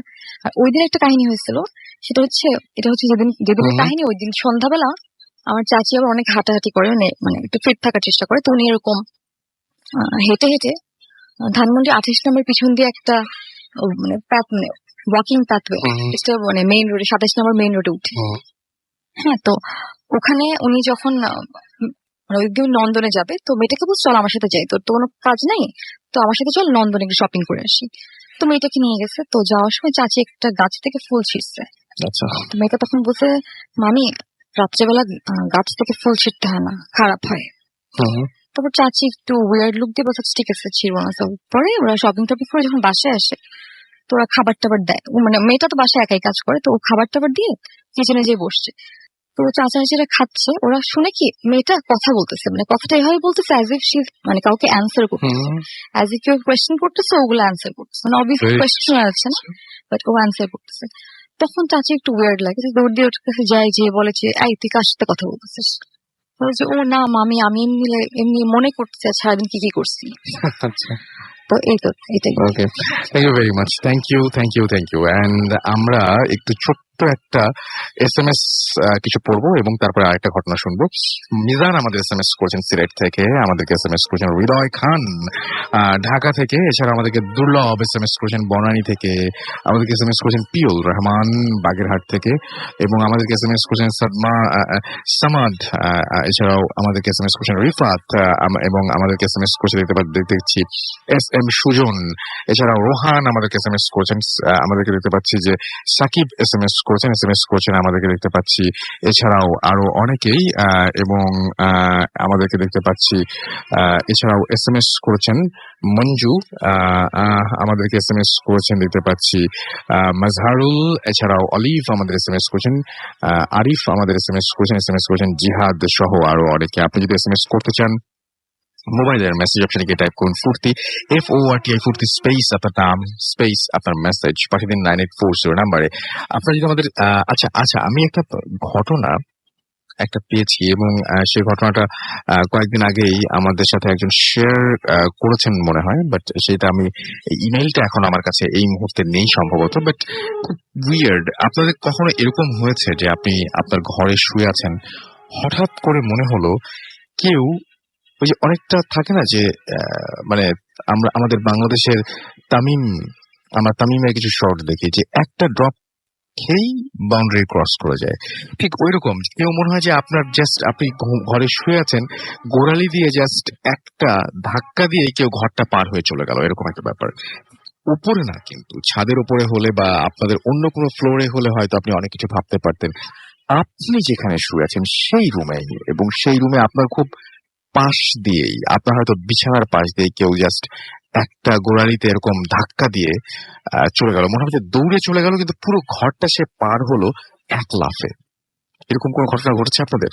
ঘটলে আমাকে একটু জানান প্লিজ, SMS করে জানান আর ফেসবুকে জানান, আমাকে জানান, এবং আমি আপনাদের অপেক্ষায় আছি আপনার সেই ঘটনাটা জানার। আমরা চলে যাব, আমাদের যেহেতু সময় খুব কম, আমরা চলে যাব আমাদের first, second, third, fifth story. Okay, fifth স্টোরিতে যাব, এবং আমাদের সঙ্গে আছেন আমাদের প্রথম যিনি আমাদেরকে ঘটনা শুনিয়েছেন, তার কাছে আমরা যাচ্ছি। আপনার নামটা প্লিজ আরো একবার বলবেন, তারপর আমরা আপনার ঘটনায় যাব। আমার নাম ফারজানা। এখন যে স্টোরিটা বলবো ওটা আমার খালার সাথে ঘটা। তো খালার যখন ফার্স্ট বেবিটা হয়, তারপরে আই থিঙ্ক 6 মান্থস ছিল তখন বেবিটার। তো তখনের ঘটনাটা, তো খালু এমন ভাবে ওরা ঘুমাতো, তার খালু ভিতরে ওয়ালের পাশে, বাচ্চাটা মাঝখানে, অ্যান্ড বাইরের সাইডে খালা, বিকজ খালার ওয়াশরুমটা লাগতো তখন। সো এমন হয় দ্যাট একদিন খালা মানে মশারি টাঙিয়ে ঘুমাচ্ছে, তো ওনার হঠাৎ ঘুম ভেঙে যায়, রুমে ডিম লাইট জ্বলছিল। সো তখন উনি দেখেন খালু বাইরে থেকে একটা ইভিল টাইপের একটা স্মাইল নিয়ে মানে মশারিটা উঠায় বাচ্চাটাকে ধরতে আসছে। তখন খালা ভয় পেয়ে যায়, ভয় পেয়ে বলে দ্যাট কি করছেন বলে উনি বাচ্চাটাকে হাত দেয়, বাচ্চাটার গায়ে মানে হাতটা রাখে। তো যখন হাতটা রাখে তখন দেখে ওই সাইডে খালু ঘুমিয়েই আছে। তো তখন উনি চিন্তা করছেন উনি দুজন মানুষকে দেখছেন। জি হ্যাঁ, খালুকে উনি দুটা দেখছেন। তো উনি বললো যে আল্লাহ তো ঘুমিয়ে আছে, তাহলে এখানে এটাকে। তো আবার তাকায়, তখন দেখে উনি মশারিটা উঠায় বাচ্চাটাকে অলরেডি কাছে চলেছে, ধরে ফেলতেছে। তখন খালা মানে বাচ্চাটাকে প্রোটেক্ট করার জন্য খালা এরকম লোকটার হাতে একটা জোরে ধাক্কা দেয়। তো ধাক্কা দেওয়ার সাথে সাথে ওই জিনিসটাও এরকম খালার শোল্ডারে খুব জোরে একটা ধাক্কা দেয়। ধাক্কা দেওয়ার পর খালা পড়ে যায়, এন্ড ওটার পরে উনি আর জিনিসটাকে দেখে না, মানে ওই খালুর মতো দেখতে জিনিসটাকে আর দেখে না। সো আফটার দ্যাট উনি আর কি মানে ঘুমায় পড়ে বিকজ আর পরের দিনে আমাদের বাসায় আসে। তারপর উনি এটা বলছিল আমাদেরকে এবং বলে দ্যাট এটা আমি যদি মনেও করি দ্যাট এটা ড্রিম ছিল, বাট আমারটা এখনো ব্যথাটা ফিল হয়, রাইট আমার রাইট পেইনটা এখনো ফিল হয় যে আমার কেউ জোরে একটা সেটা আমি ধাক্কা দিছে। কিভাবে মানে জি, ইয়ে করবো, হ্যাঁ সেটাই এবং সেই পেইনটা তিনি ফিল করছিলেন। হ্যাঁ ফিলটা ওনার ছিল। ওকে, এটা এটা এটা যখন ঘটেছিল তখন রাত কটা বাজে বা এরকম কোনো কিছু? 3টা, 2:30, 3টা এই টাইপের। 2:30-3টার মতন। এবং ওই সময় উনি দেখলেন এবং তারপরে কি বাচ্চাটার কোনো ক্ষতি বা এরকম কোনো কিছু হয়েছিল বা? হ্যাঁ, বাচ্চাটার ক্ষতি হয়নি, কিন্তু বাচ্চাটার সাথে আমি আর আমার বোন একবার একটা জিনিস এক্সপিরিয়েন্স করেছিলাম। তখন ও মাত্র কথা বলা শিখেছিল, আমার ভাইয়া। তো তখন ও এত ছোট, আমার সেদিন আব্বু বাসায় ছিল না, খালা ছিল বাসায় ছোট। তো আমি আর ও বসে আছি, তো বাচ্চাটা আমার আর ওর মানে আব্বু আম্মুর আর ওর রুমটা এরকম দ্যাট এরকম মানে আমার রুমটা পাশেই আব্বু রুম। তো এরকম আমরা যদি রুমের মাঝখানে দাঁড়াই, তো এই রুম থেকে রুমের দরজাটা দেখা যায়।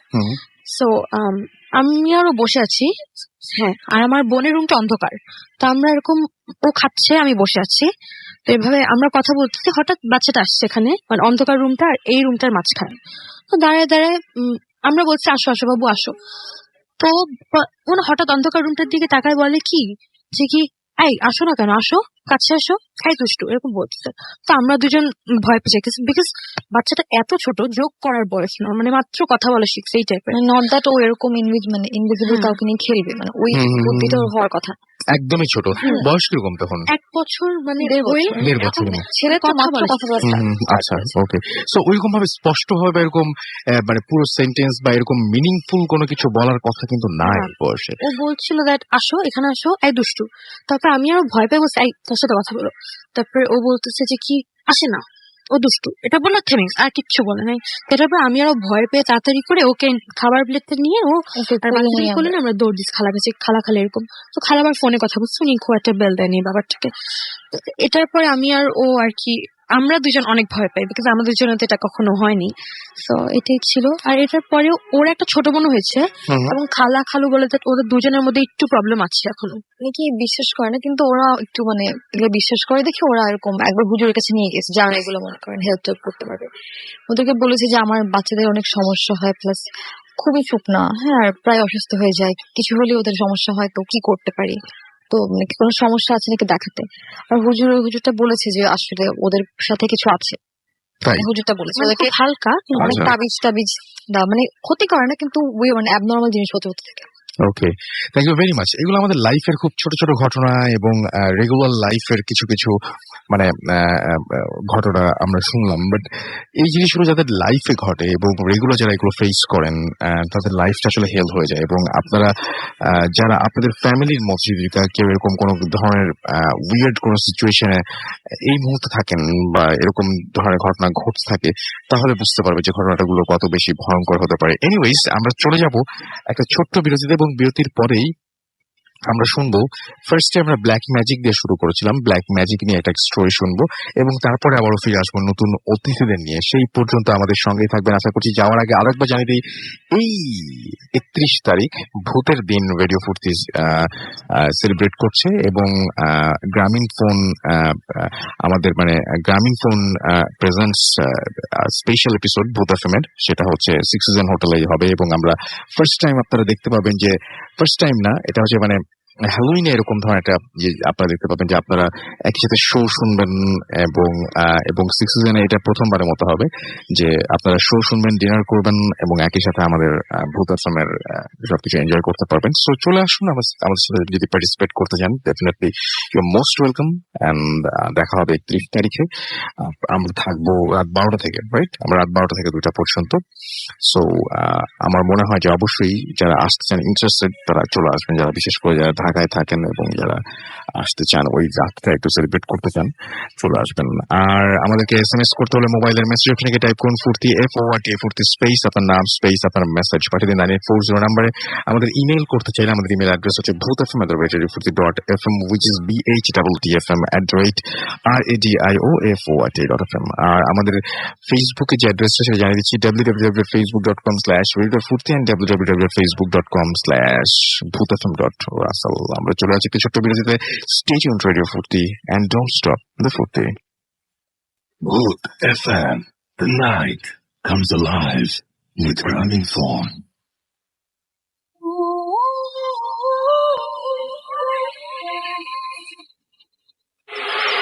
আসসালামু আলাইকুম রাসেল ভাই, আমি আশা করি আপনি অন্যান্য দিনগুলোর মতো আজকেও ভালো আছেন।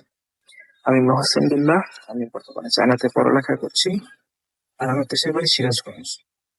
আমি এবং আমার রুমমেট দুজনই ভূতে ফেরার অনেক বড় ভক্ত, কিন্তু বাংলাদেশ আর চায়নার সময় পার্থক্য 2 ঘন্টা হওয়ার কারণে আমরা লাইভ ভূতে ফেরা শুনতে পারি না, কিন্তু আপনাদের প্রত্যেকটা এপিসোডে ডাউনলোডেড ভার্সন আমাদের কাছে আছে। আমি কথা গুছিয়ে বলতে পারি না, কিন্তু আমি চেষ্টা করব সুন্দরভাবে উপস্থাপন করার জন্য। যদি ঘটনাটি ভালো লাগে তাহলে আপনি প্লিজ শেয়ার করবেন। Thank you. আসসালামু আলাইকুম লিসেনার্স। ঘটনাটি আমার সাথে ঘটে 2016 সালের এই বছরের জানুয়ারি শেষের দিকে। সে সময় চায়নাতে পুরো দমে শীত চলছে, আমাদের উইন্টার ভ্যাকেশনও চলছিল। আমি ওই দিন রাত্রে দ্রুত ঘুমিয়ে গিয়েছিলাম, আর আমার রুমমেটের চাইনিজ ল্যাঙ্গুয়েজ প্রফিসিয়েন্সি টেস্ট থাকার কারণে তাকে রাত জেগে পড়তে হতো। তো আমার ঘুমের সাথে ডিস্টার্ব না হয় এজন্য সে ওই দিন রাতে তার অন্য ক্লাসমেটের রুমে চলে গিয়েছিল, যার চাইনিজ এক্সাম ছিল। তো সে যাওয়ার আগে লাইট অফ করে এবং দরজা বন্ধ করে দিয়ে যায়। আর একটা জিনিস বলে রাখা ভালো, আমরা যদিও মেডিকেলে পড়ালেখা করি, কিন্তু আমাদের ডরমেটরিটি এগ্রিকালচারাল ক্যাম্পাসে। এগ্রিকালচারাল ক্যাম্পাসে গাছ সাধারণত বেশি থাকে এবং এই ক্যাম্পাসগুলি অন্যান্য ক্যাম্পাসগুলোর চেয়ে অনেক ঠান্ডা হয়। আর মসজিদটা এগ্রিকালচারাল ক্যাম্পাস থেকে অনেক দূরে থাকার কারণে আমরা নামাজ পড়তে পারতাম না, জামাতে নামাজ পড়তে পারতাম না। তো আমি এবং আমার রুমমেট দুজন ডিসকাস করে আমাদের রুমটাকে ছোট্ট একটা মুসল্লা, মানে মসজিদ বানিয়ে দেওয়া হয়, এখানে সবাই এসে নামাজ পড়তো। আলহামদুলিল্লাহ 5 ওয়াক্ত নামাজ পড়া হতো। তো ঘটনাটি যেদিন ঘটে সেদিন আমি দ্রুত ঘুমিয়ে যাই এবং আমার রুমমেটও চলে যায় সবকিছু বন্ধ করে দিয়ে। শীতকাল হওয়ার কারণে আমরা সবসময় জানালা এবং দরজা বন্ধ করে রাখতাম যাতে কোনো প্রকার বাতাস না ঢোকে। আর ওই দিনও ঠিক সেই কাজটাই করা হয়েছে। তো ঘটনাটি যখন ঘটে তখন সময় রাত 3টা বা 3টা 5 এরকম হবে। কারণ শীতকালে সাধারণত ফজরের নামাজ এখানে অনেক আগে হয়, 3:15 থেকে শুরু, 3:15 বা 3:25 দিকে। তো আমি সবসময় 3টার দিকে উঠতাম ঘুম থেকে, যাতে আমরা মসজিদটা প্রিপেয়ার করতে পারি। কারণ আমাদের রুমে কোনো বিছানা ছিল না, আমরা ফ্লোরিং করে ঘুমাতাম। তো আমাদের বেডিংস গুলো ভাঁজ করে এক কোনায় রেখে দিতে হতো। তো ওই দিন নর্মালি আমি 3টার সময় ঘুম থেকে উঠি অ্যালার্মের জন্য এবং বিছানা গুছিয়ে এক কোনায় রেখে আমি অজু করতে চাই। অজু করতে যাওয়ার আগ পর্যন্ত সবকিছুই ঠিক ছিল। আমি লাইট জ্বালিয়ে রুমটাকে পরিষ্কার করে বাথরুমে ঢুকি অজু করার জন্য। অজু যদিও রুমে তখন কেউ ছিল না, কিন্তু আমি স্বভাবতই আহ, দরজাটা লক করে দিই, বাথরুমের দরজাটা লক করে দিই। আমি অজু করে বের হই। অজু করে যখন মানে বাথরুম থেকে যখনই আমি আমার রুমে আমার ডান পাটা ফেলি, প্রথম স্টেপটা ফেলি, তখনই আমার নাকে একটা খুব সুন্দর একটা ঘ্রাণ আসে। আমরা সবাই কিন্তু আতর এবং পারফিউমের ঘ্রাণকে আলাদা করতে পারি। ফর এক্সাম্পল আতর এবং অ্যালকোহল যুক্ত কোনো পারফিউমের ঘ্রাণকে কিন্তু আমরা আলাদা করতে পারি। আমি ওই দিন রাত্রে যে ঘ্রাণটা পেয়েছিলাম সেই ঘ্রাণটা ছিল আতরের ঘ্রাণ, এবং এই ঘ্রাণটা ছিল একদমই নতুন আমার জন্য। কারণ আমাদের ডরমিটরিতে, আমি 3 তলায় থাকি, 3 তলাতে বেশিরভাগ থাকে ইন্ডিয়ান, আর এরা সবাই অলমোস্ট সবাই পারফিউমটা ইউজ করে। তো এই ঘ্রাণগুলোর সাথে আমি পরিচিত ছিলাম, কিন্তু ওই দিন আমি যে ঘ্রাণটা পাই এই ঘ্রাণটা ছিল একদমই নতুন আমার জন্য। আর আমি আগেই বলেছি যে শীতকাল হওয়ার কারণে আমরা সবসময় দরজা বা জানালা বন্ধ করে রাখতাম, তো কোনো বাইরে থেকে বাতাস ভিতরে ঢুকতে পারতো না। সেই ঘ্রাণটা ছিল, ও, মানে আমি ঘুমের থেকে ওঠার পরেও কোনো ঘ্রাণ ছিল না, কিন্তু বাথরুমের থেকে উঁচু করে আসার মানে এতটুকু সময়ের মধ্যে এই ঘ্রাণটা আসলে পাওয়া যায়। তো আমি ব্যাপারটি নিয়ে কোনো ভয় পাইনি, কিন্তু হঠাৎ করে আমার মাথায় আসলো যে এই ঘ্রাণটা তো আমার কাছে পরিচিত লাগতেছে। এটা কোনো অন্য কেউ কখনো এই আতর বা এই ঘ্রাণটা ইউজ করেনি, ফ্রেগনেন্টটা ইউজ করেনি আগে। যখন আমার মাথায় একটা জিনিস হঠাৎ করে ঢুকে যায় আমার নিজের অজান্তেই, যে আমি ভাবতে থাকি হয়তো বা আমার রুমে অন্য কেউ আছে যাকে আমি দেখতে পারতেছি না। আপনারা হয়তো বুঝতে পারতেছেন। তো আমি এই জিনিসটা পাওয়ার কারণে তখন আমি একটু ভয় পাই। কারণ তখনও কেউ আসেনি, কোনো মুসল্লি আসেনি আমাদের রুমে, এবং আমি হাঁটতে হাঁটতে চাচ্ছিলাম না, কারণ আমি ভাবছিলাম, আমি অলরেডি ভেবে নিয়েছি যে আমার রুমে কেউ আছে, এই কারণে আমি হাঁটতেছি না, যে যদি আমি হাঁটি যদি ডিস্টার্ব হয় হয়তো বা কিছু হয়ে যেতে পারে। এই জন্য আমি আমার টেবিলের উপরে, আমার পড়ার টেবিলের উপরে বসে পড়ি। আমি হাঁটাহাঁটি করি না। তার প্রায় 2-3 মিনিট পরে আমাদের রুমে যে নামাজ পড়াতো যে ইমাম, কাশ্মীরের একটা ছেলে, সে আসে। আমি দরজা খুলে দেওয়ার সাথে সাথে সে বলে যে ওয়াও, অনেক সুন্দর ঘ্রাণ তো। তো আমি জাস্ট হেসে দিয়ে বলি যে চলো আমরা সুন্নত করি। আমি তার সাথে কোনো কিছু শেয়ার করিনি ওইদিন। এরপরে এটা নিয়ে আর কাউকে কোনো কিছু বলাও হয়নি। আজকে আমি সর্বপ্রথম এই জিনিসটা শেয়ার করতেছি। আর এটা খুব বেশি ভয়ঙ্কর না, কিন্তু আমি আসলে শেয়ার করতেছি কারণ আমার সাথে অন্যান্য মানুষের মতো কোনো ভয়ঙ্কর কোনো কিছু ঘটে নাই, আলহামদুলিল্লাহ। আমি এই জন্য অনেক খুশি, আশা করি ঘটবেও না। কিন্তু এই জিনিসটা আমার কাছে একটু ব্যতিক্রম লেগেছিল এবং আমি একটু ভয় পেয়ে গেছিলাম, এই জন্য আমি শেয়ার করলাম। যদি ভালো লাগে তাহলে প্লিজ শেয়ার করবেন। সালামু আলাইকুম, আপনারা সবাই ভালো থাকবেন। Then the night comes alive with crowning form.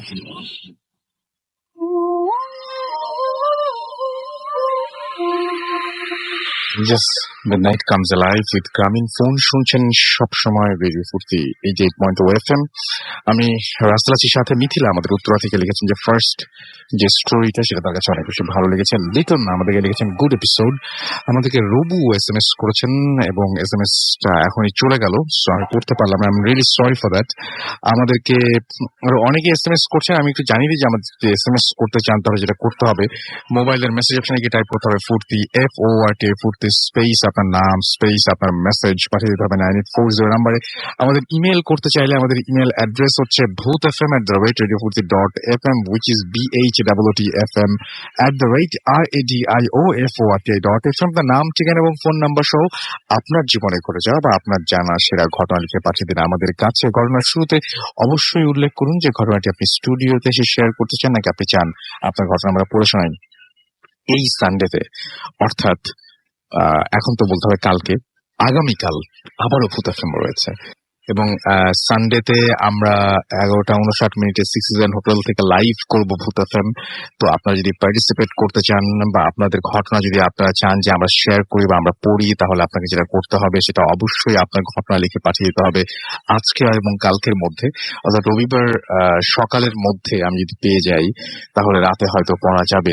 সেজন্য আপনাকে ঘটনা লিখে ফেলতে হবে যত দ্রুত সম্ভব। যারা দেশের বাইরে রয়েছেন চান যে আমি আপনার স্টোরি পড়ে শোনাই, তারা লিখে পাঠান। যারা চান যে আপনার স্টোরি আমরা প্লে করি তারা রেকর্ড করে পাঠান। আর যারা সরাসরি স্টুডিওতে আসতে চান তারাও ঘটনা ডেফিনেটলি পাঠান। আর আমাদের অ্যাড্রেসটাও একই, যেটা একটু আগে বললাম। আর আমাদের ফেসবুক পেজগুলো অবশ্যই ভিজিট করুন, এখানে আপনারা বিভিন্ন আপডেটস পাবেন অ্যাবাউট ওই এপিসোড, স্পেশাল এপিসোড এবং আমাদের যে ইভেন্টটা হচ্ছে সেটা নিয়ে। এবং আপনারা আমাদের পেজগুলোর আমি একটু বলে দিই যে www.facebook.com/radiofurti and www.facebook.com/bhutfm.russell, এই দুটো অ্যাড্রেসে যে আপনি চেক করতে পারেন। এবং আমরা চলে যাব আমাদের পরবর্তী অতিথির কাছে তার ঘটনা শোনার জন্য। আপনার নামটা একটু বলবেন, তারপর আপনার ঘটনায় যাবো আমরা। জি ভাই, আসসালামু আলাইকুম। আমার নাম আসসালামু আলাইকুম, আমার নাম সাব্বির, আমি হাজারীবাগ থেকে আসছি। জি। তো আমি মিলে ঘটনা বলবো হচ্ছে ঈদের দ্বিতীয় দিনের ঘটনা। তা আমাদের যাওয়ার কথা ছিল হচ্ছে মুন্সিগঞ্জ, ফয়সালের বাড়ি ওখানে। তো ওরা চলে যাচ্ছে ঈদের 2 দিন আগে। তোর মা দাওয়াত দিয়ে যায় যে আমাদের বাড়ি যেতে হবে। তো আমাদের প্ল্যান ছিল যে আমরা 6-7 ফ্রেন্ড মিলে যাবো, বাসে করে যাব। কিন্তু বিশেষ কারণে ওরা যেতে পারে না। তো আমার ফ্রেন্ড শাকিল, ওর বাইক আছে, তো ওরা কেউ না যাওয়ার কারণে আমি আর শাকিল যেতে হয়।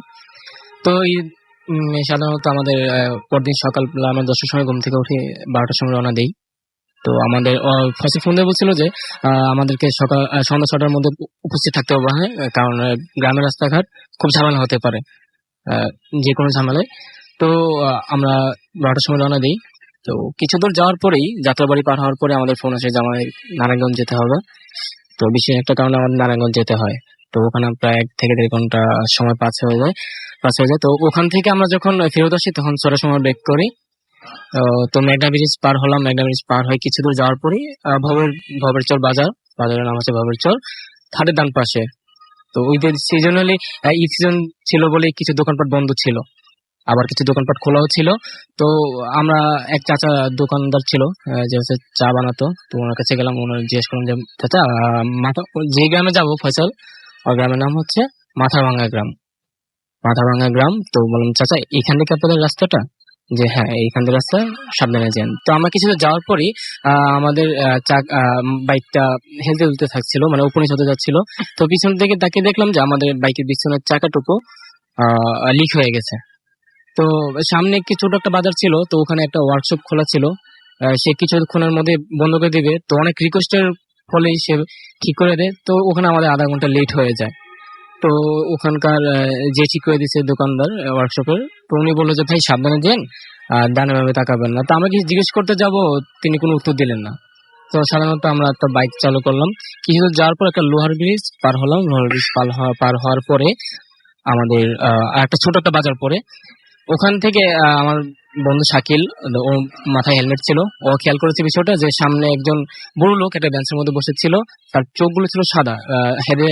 মোটরসাইকেল হেডের আলোতে দেখা যাচ্ছিল চোখগুলো সাদা হয়ে আছে। তো আমার বন্ধু শাকিল আবার ভূতে বিশ্বাসী নয়, সে এগুলো কোনো তোয়াক্কা করেনি। সে সাধারণত মোটরসাইকেলটা তার বুড়ো লোকটা দিয়ে সামনে গিয়ে রাখে। তো বুড়ো লোকটা বেস্ট এরকম ছিল, গ্রামের সাধারণ মানুষের মতোই, লুঙ্গি পরা, তারপর সেন্ডু গেঞ্জি পরা, গলায় গামছা বাঁধা, সে মাথা নিচু করে বসেছিল। তো আমরা গেলাম, তার সামনে গিয়ে থামালাম। তো শাকিল জিজ্ঞেস করলো, চাচা মাথাভাঙ্গা গ্রামের রাস্তাটা কি এদিক দিয়ে? তো তিনি 1 মিনিট পর মাথা উঁচু করে বললেন যে আপনারা কোথা থেকে আসছেন? তো আমরা বললাম যে চাচা আমরা ঢাকা থেকে আসছি, আমরা ফ্রেন্ডের বাড়িতে যাবো, মাথাভাঙ্গা গ্রামটা কি এদিক দিয়ে কিনা? তো তিনি দাঁড়িয়ে গেলেন এবং বললেন যে হ্যাঁ এদিক দিয়েই। এই কথা বলে তাই সে আর কোনো আমাদেরকে প্রশ্ন করার সুযোগ না দিয়েই সে উল্টা পথে হাঁটা শুরু করলো, অর্থাৎ আমরা যে রাস্তায় যাবো উল্টো দিকে হাঁটা শুরু করলো। তো আমার ফ্রেন্ড শাকিল ডাক দিতে গেল, বাট সে কোনো তোয়াক্কা করলো না, সে তার মতো হেঁটে যাচ্ছে। কিছু দূর যাওয়ার পরে হঠাৎ রাস্তাগুলো খুব ভাঙা ছিল, তো আমরা আস্তে আস্তে চালাচ্ছিলাম। তো কিছু দূর যাওয়ার পরে আমাদের রাস্তা একটু ভালো হয়ে যায়। তো আমার ফ্রেন্ড শাকিল সে বাইক স্পিডে চালায়। হঠাৎ করেই রাস্তার মাঝখানে, রাস্তার সাইডেই কেউ এসে দাঁড়ায়, হাত দিয়ে ইশারা দেয় যে কেউ এসে দাঁড়ায়। সাদা কাপড় পরা, ওই সাদা কাপড় পরা বলতে ওই যে লুঙ্গি সেন্ডু গেঞ্জি, মাথায় গামছা, কিছু দাড়ি ছিল সাদা সাদা, উনি এসে দাঁড়ায়। তো এটা খেয়াল করে আমার বন্ধু শাকিল, কারণ তার মাথা হেলমেট ছিল, চোখ ঢাকা ছিল, কোনো সমস্যা ছিল, বাট সেই রাতে খুব বাতাস ছিল। আমি চোখ বন্ধ করে রেখেছিলাম। তো হঠাৎ বাইক ব্রেক করার কারণে আমি থেমে যাই, মানে হঠাৎ থেমে যায় বাইকটা। তো আমি সামনে তাকায় দেখি যে দুজনের সামনে তাকায় দেখি যে সেই বুড়ো লোক দাঁড়িয়ে আছে। তো আমরা আবার দুজনের দিকে তাকানোর ফলে কিছুক্ষণ তাকিয়ে রইলাম অবাক দৃষ্টি, যে কি হলো এটা। আমরা যখন আবার সামনে তাকাবো, দেন দেখি বুড়ো লোকটা উধাও হয়ে গেল। বুড়ো লোকটার জায়গায় নেই। আমরা ডানে বামে তাকালাম, কোনো জায়গায় পেলাম না। তো হঠাৎ দেখি শাকিলের হাত পা কাঁপা শুরু করছে। শাকিল বলতেছে, বন্ধু তুই চালা বাইকটা, আমি চালাতে পারবো না। তাই বললাম, বন্ধু আমারও বুক কাঁপতেছে, আমিও চালাতে পারবো না, তুই চালা নিয়ে যা। তারপর আমি ফয়সালকে ফোন দিলাম, ফয়সালকে ফোন দিয়ে বললাম যে বন্ধু তুমি তোমার বাড়ির সামনে দাঁড়াও, আমরা আসতেছি। তো বাইকটা আবার স্টার্ট করলো, কিন্তু বাইকটা চালানোর সময় ঠিক আমাদের 5 মিনিট লেগে যায়, কিন্তু 5 মিনিট লাগার ফলেও শাকিল এমন ভাবে বাইকটা চালাচ্ছিল যে প্রায় ঘন্টাখানেক ধরে চালাচ্ছে, এত আস্তে আস্তে চালাচ্ছিল, মানে তার হাত কাঁপতেছে, পুরো বুঝতে বাইকটাও পেরেছি। কাঁপতেছে।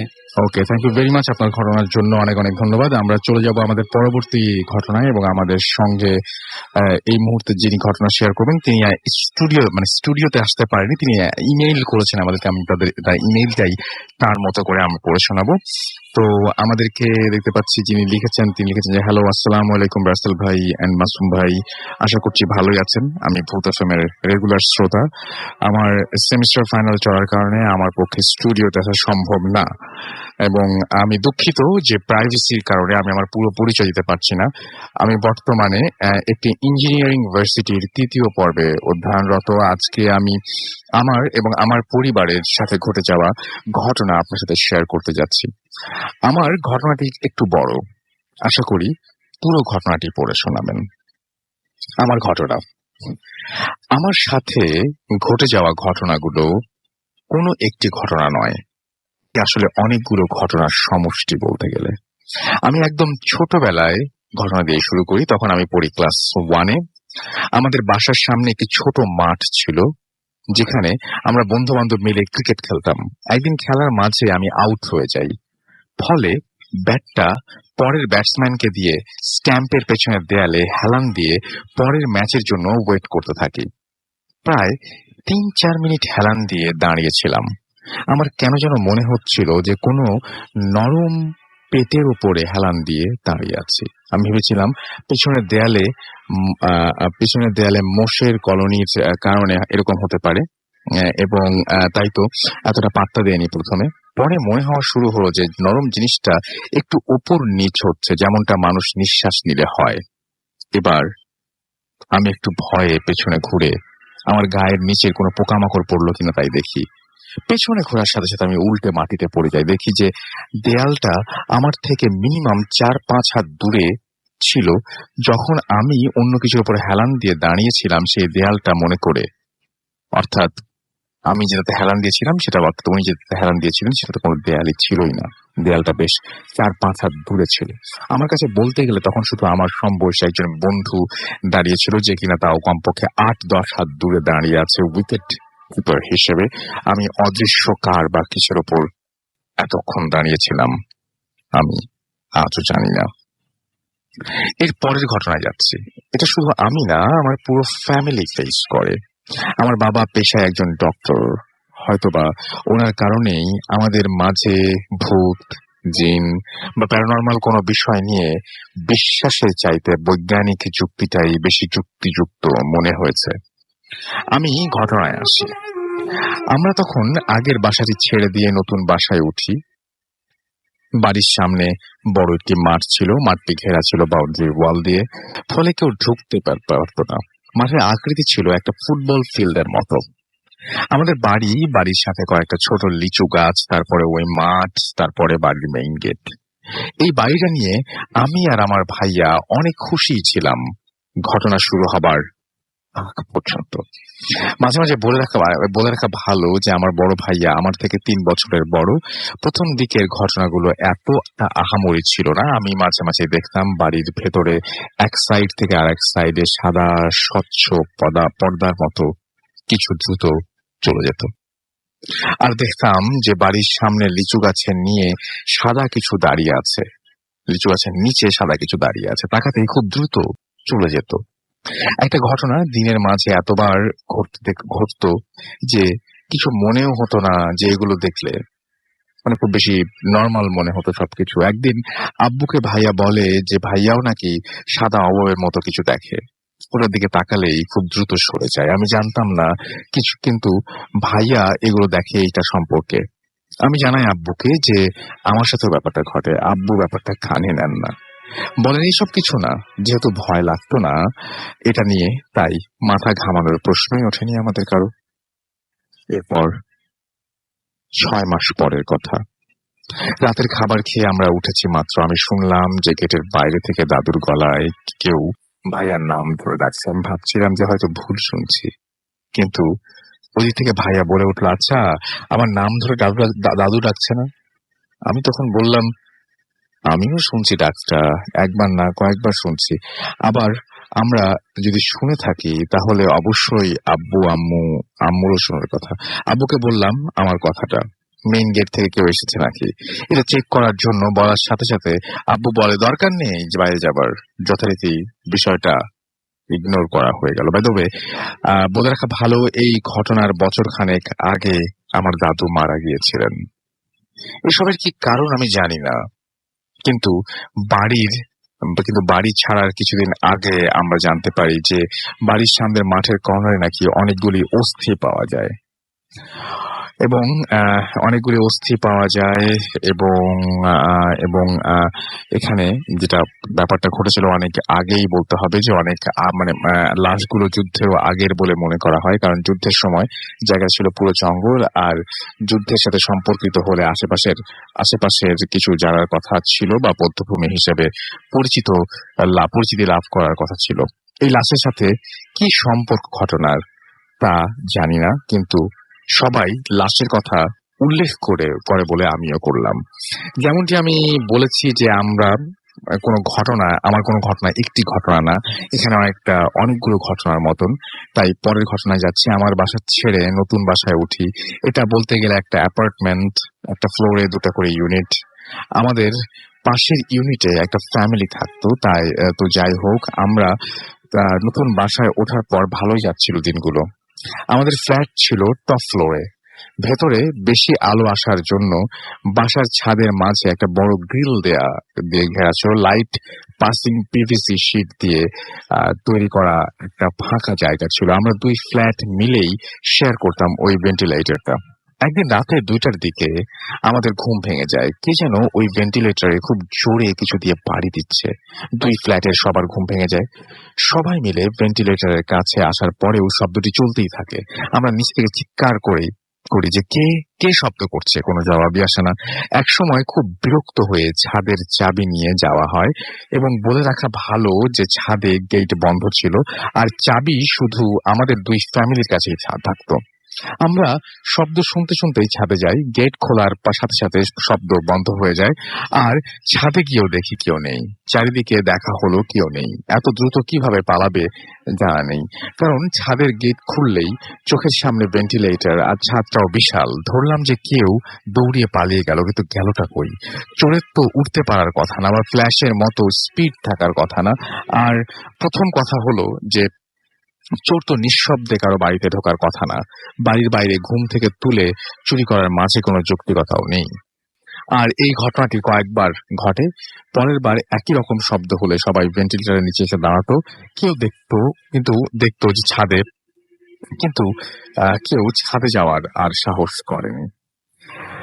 এই বাড়িতে কয়েকবার যে জিনিসটা ঘটেছে সেটা হচ্ছে যে রান্নাঘরের জিনিসপত্র নিজে নিজে পড়ে যেত এক থেকে। একদিন আম্মুর সাথে রান্নাঘরে কি যেন একটা নিয়ে কথা বলছিলাম, হঠাৎ পেছনে রাখা পাতিল দেয়ালের সাথে খুব জোরে ধাক্কা খেয়ে বেশ উঁচু থেকে মাটিতে পড়ে যায়। আমি বিষয়টা আসলেই হতচকিত হয়ে যাই এবং আম্মু বলল যে এটা কিছু না, অনেক বাড়ি নাকি এভাবে মাটিতে পড়ে গেছে। আমি বিষয়টি আসলেই হতচকিত হয়ে যাই। আম্মু বলল যে এটা কিছুই না, অনেক বাড়ি নাকি এরকম হয়েছে। এবং ওই বাড়ির আরেকটা ঘটনা বলি। আমি আমার ভাইয়া ছোটবেলা থেকেই একসাথে ঘুমাতাম এক বেডে, কিন্তু ভাইয়ার এইচএসসি এক্সামের আগে আমি রুম চেঞ্জ করি, আমি গেস্ট রুমে চুজ করি।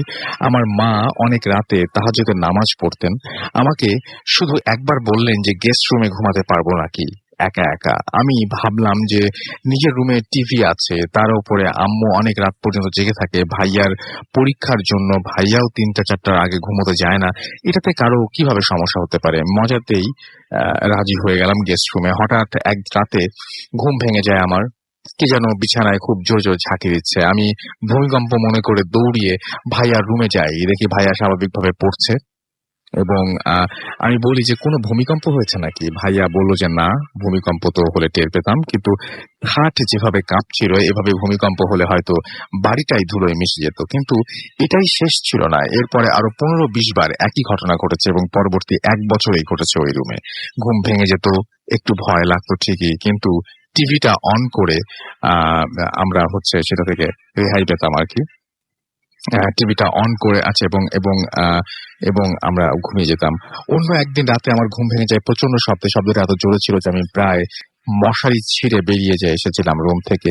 শব্দটা এত জোরে হয়েছিল যে কানের পর্দায় তালা লেগে গিয়েছিল আমার। শুধু একটা ভোঁ ভোঁ চিঁচি শব্দ শুনছিলাম আমি, এবং আমি ভেবেছিলাম যে রাস্তায় হয়তো কেউ বোমা ফাটিয়েছে, কিন্তু যথারীতি অন্য রুমে গিয়ে দেখি সবাই ঘুমিয়ে মগ্ন এবং কোনো ধরনের কোনো শব্দের ব্যাপার তারা শোনেনি। পরে আরেকটা ঘটনায় যাই। তখন সকালবেলা 10টা বাজে এবং রোজার ভিতরে একদিন ভাইয়া পাশের রুমে পড়ছিল, আমি টিভি দেখছিলাম। আম্মু বুয়াকে নিয়ে ডাইনিং রুম পরিষ্কার করছিল, আমি ডিসকভারিতে একটা শো দেখছিলাম এবং সোফায় বসছিলাম। হঠাৎ শুনলাম খুব জোরে কেউ কোন একটা সোফাকে রুমের মেঝেতে ঘষা দিতে দিতে দেয়ালের দিকে ছুড়ে দিল। আমার সামনেই সব আওয়াজ ছিল, আমি কোনো সোফা নড়তেও দেখি নাই। ঘষা খেয়ে দেয়ালে ধাক্কা লাগাতো দূরের কথা এবং দূরের ব্যাপার, এবং ইনস্ট্যান্টলি খুব রুম থেকে দৌড়িয়ে বের হয়ে ভাইয়া রুমে ঢুকলাম আমি, এবং ভেবেছিলাম যে রুমে কোনো ধরনের কোনো সাপ ঢুকেছে, কারণ আমি সাপের উপর একটা শো দেখছিলাম। আসলে ভূতের কনসেপ্টটা কখনো মাথাতেই আসেনি, আর এই জন্যই আমার কাছে মনে হচ্ছিল যে, এবং আমি রুমে ঢুকে কিছু বলার আগেই ভাইয়া বলল যে সোফায় এত জোরে শব্দ কিসের। আমি সোফা রুমেই ছিল এবং আমি এই জন্য ভেবেছিলাম যে মানে পুরো ঘটনা ভাইয়া রুম থেকে আম্মুকে জিজ্ঞেস করলো কোনো শব্দ পেয়েছে কিনা। আম্মু হ্যাঁ অনেক জোরে শব্দ পেয়েছে এরকম একটা কিছু বললো এবং আম্মু যথারীতি এটাকেও কাটিয়ে দিল। তো এরকম অনেকগুলো ঘটনা তিনি শেয়ার করেছেন এবং অনেকগুলো ঘটনা তার সাথে ঘটেছে এবং তিনি লাস্টে বলেছেন যে আমার কোনো ধারণা নেই যে আমি আমার পরিবারের সাথে ঘটে যাওয়া ঘটনাগুলোর কারণ কি। এর অবশ্যই কোনো বৈজ্ঞানিক ব্যাখ্যা আছে এবং আমি সেটা নিশ্চিত না এই টেকনোলজি এখনো উন্নত হয়নি যে সবকিছুর ব্যাখ্যা আমি পাবো। যদি ভালো লাগে তাহলে পড়ে শোনাবেন, আমি শুনলাম এবং আপনি আপনার নাম উল্লেখ করতে নিষেধ করেছেন, সুতরাং আমি আপনার নাম উল্লেখ করলাম না। আমরা ছোট্ট বিরতি যাবো, বিরতির পরে ফিরে এসে আবারও ঘটনায় ফিরে আসবো। সেই পর্যন্ত আমাদের সঙ্গে থাকুন। স্টে টিউনড ফর রেডিও ফুর্তি এন্ড ডোন্ট স্টপ দ্য ফুর্তি। Bhoot FM. The night comes alive.